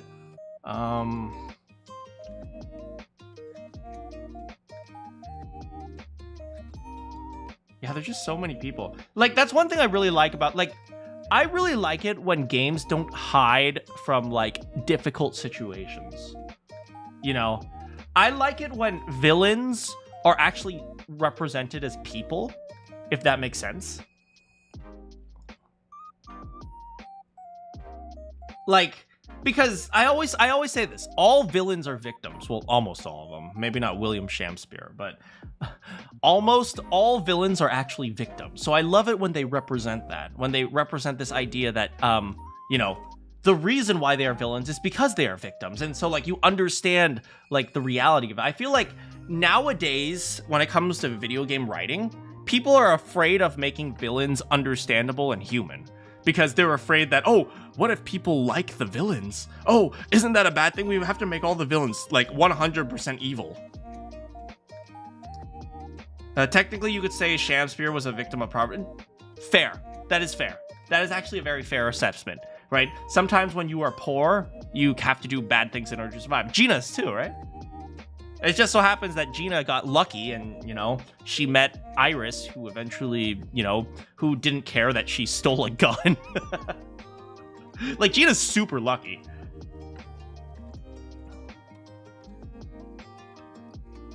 Yeah, but yeah, I really, you know, it's actually one of the reasons why I liked you guys remember Metaphor? I really liked Metaphor, and I love the way they portrayed the villains.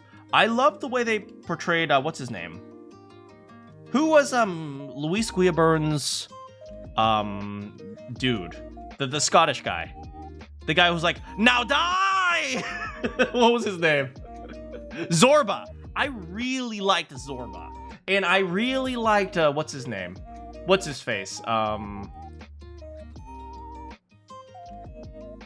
I really liked Zorba. I really liked the two doggy boys, the doggy bros. I forgot their name. It's been a while since I thought about that game. Do you know who I really liked? Lady Joanna. Lady Joanna was an amazing villain. I really loved Lady Joanna.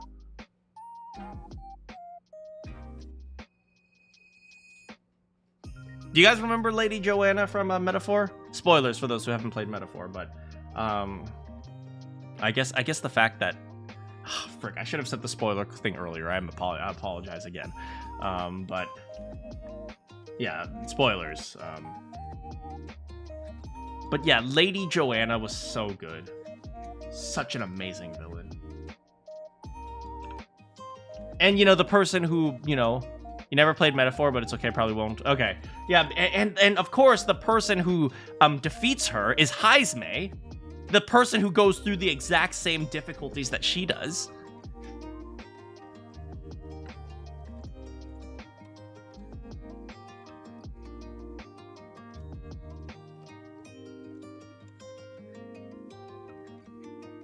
Yeah, man.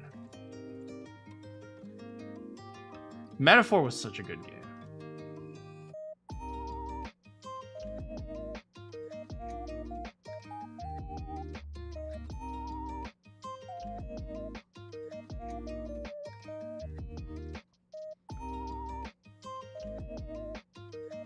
Yeah, by the way, that's actually one of the reasons why I didn't really like Persona 5 or Persona 5, but you know, some of the Persona villains that much, was because the villains themselves were just bad people. They're just, I'm a terrible person. That's it. The only games I've played are Ace Attorney, all of them, Baldur's Gate, Portal 1 and 2. Baldur's Gate does a really good job with portraying villains as well, I would say.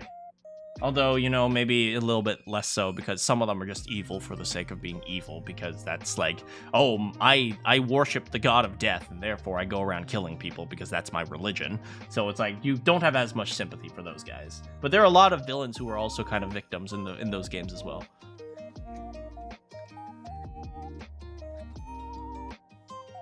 Persona 5 was about the world in the view of teens trying to make the place better. Yeah, fair enough, fair enough. You know, I wish they had a little bit more relatability in terms of the adults, but you know, I understand why they wrote it the way they did. It deserves a pat. Yeah, it does deserve it, because it's kind of like I'm a teen and what is it? I want the world. Why do adults suck? It kind of has that type of vibe to it. So I kind of get it.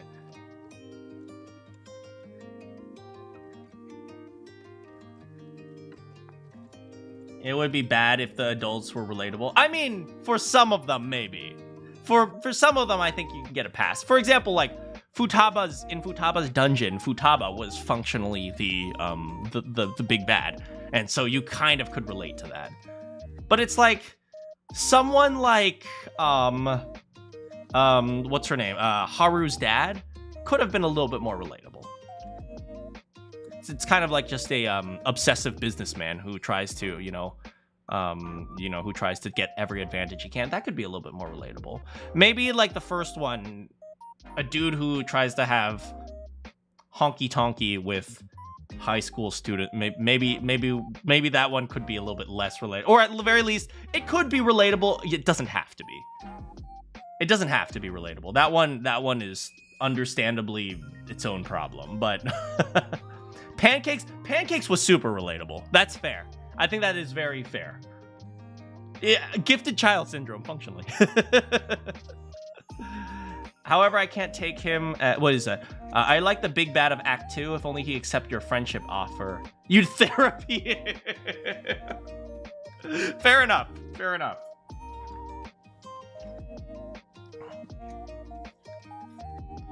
Because you found out J.K. Simmons voices him.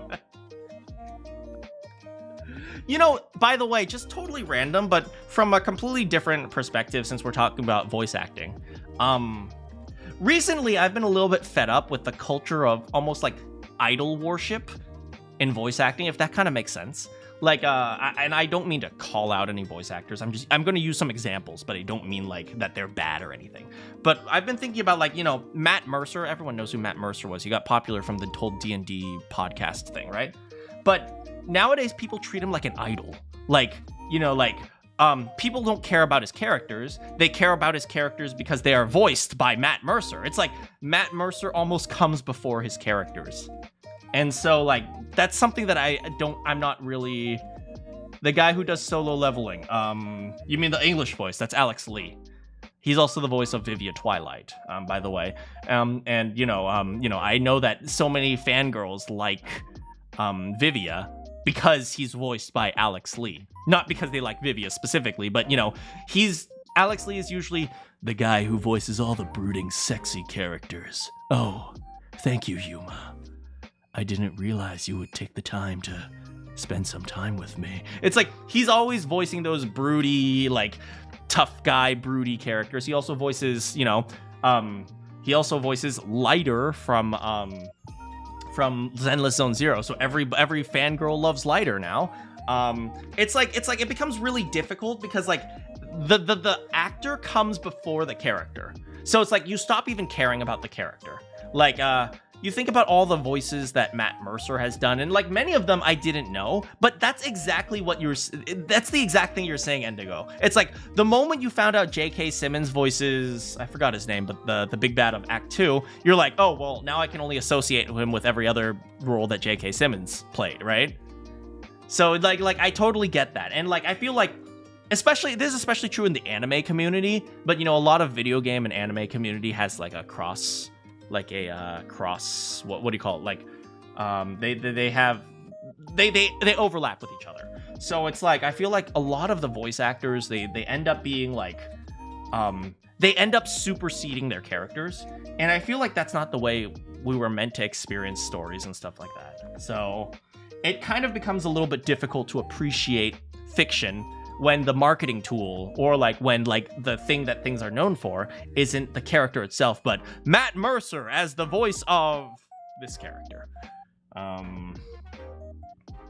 So yeah, it's one of the things that I'm a little bit more annoyed with the voiceover community, and it has nothing to do with the voice actors themselves, although some of them try really hard to push it on Twitter. I am this voice, or like I understand that they have to do it for marketing purposes, but some of them try really hard to push it, and certainly it makes them money, but I think philosophically it's the wrong way to do fiction. But then again, the people who make money are the ones who succeed, so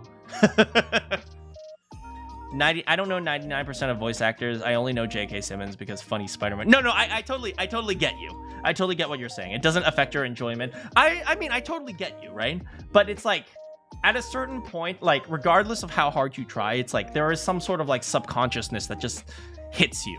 Like, oh, well, it's this voice character. Well, now it's like, it's more difficult to disassociate one thing with another thing, if that makes sense. It's like I've always said this. I've always said the best compliment you can ever give a voice actor is to not know that they exist. That is the one thing I continue to stand by. I 100% believe that. And I understand the philosophy isn't super practical, because if you want to be hired, you need people to know who you are. But, at least from a philosophical perspective, I've always believed that the greatest compliment you could ever do is like, oh, I really love this character. I really understand him, and he made me cry, or he made me laugh, or like, I hate like how real he feels, or something like that. And they're like, oh yeah, he was voiced by this person. He's like, I don't have no idea who that is. Yeah, to me, that is the ultimate compliment. Because it means the character exists without the need of the voice actor, if that makes sense. Obviously, the voice actor does exist, but like without really needing to know the voice actor, the character exists on its own. Just random philosophy for you guys. Once again, I understand that it's not always super practical to do that.